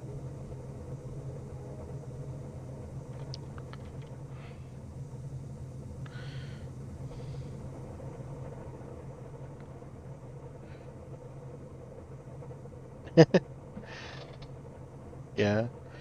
The only thing I'll caution with that, though, is keep in mind that your research actually, so this here, the total items that you use to research with, that is a culmination of all of your maps, specifically the resources in your cores on all of your maps.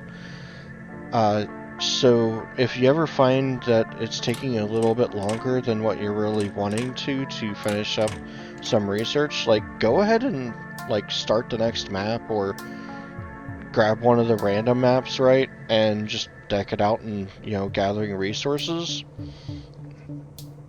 It can help speed things up, you know, quite a bit if you do.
Yeah, technically speaking, I've already finished. I researched every single research, except for the one at the very end that literally is like the one that you finish the campaign with. Because the one map that I never did actually finish was, it's called Planetary Launch Terminal. It is the last map you do. So literally every other one though I have done. So not always the greatest of this game, but you know, I do things. Oh, what happened here?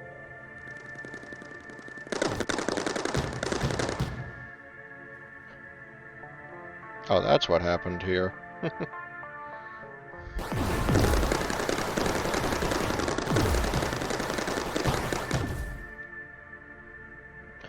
Yeah.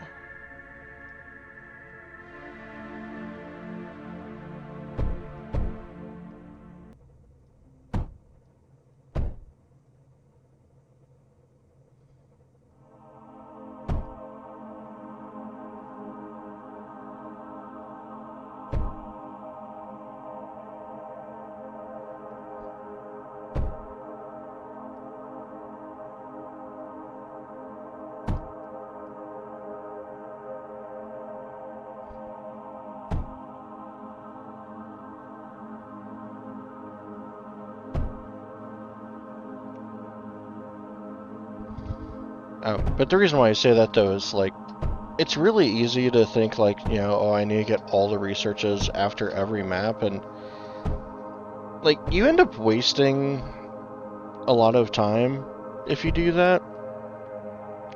Just only in the sense that, like, you could be getting the research done a lot faster if you took over even just one extra map.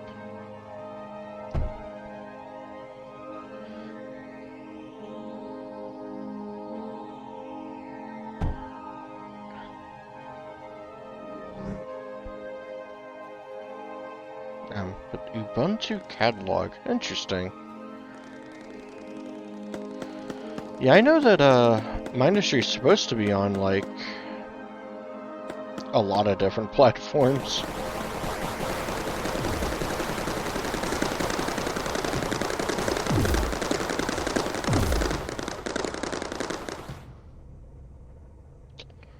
Oh, that's not good.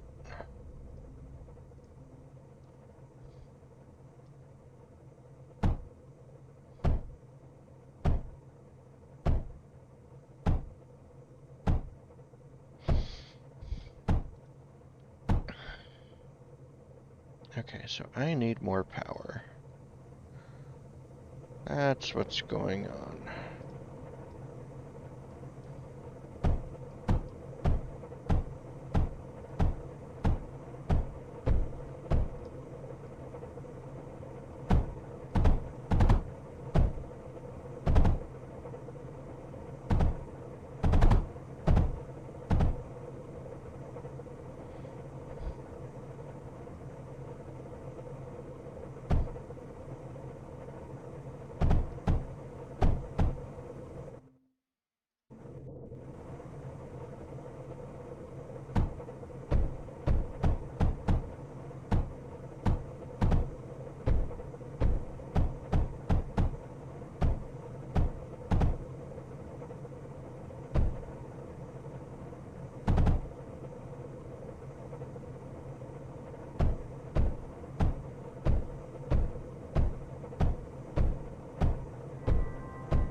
Okay, how's the power now?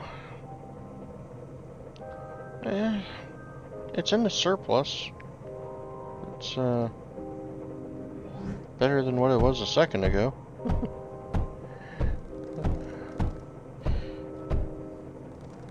Let's build a few more solar panels and watch my energy plummet as energy weapons charge.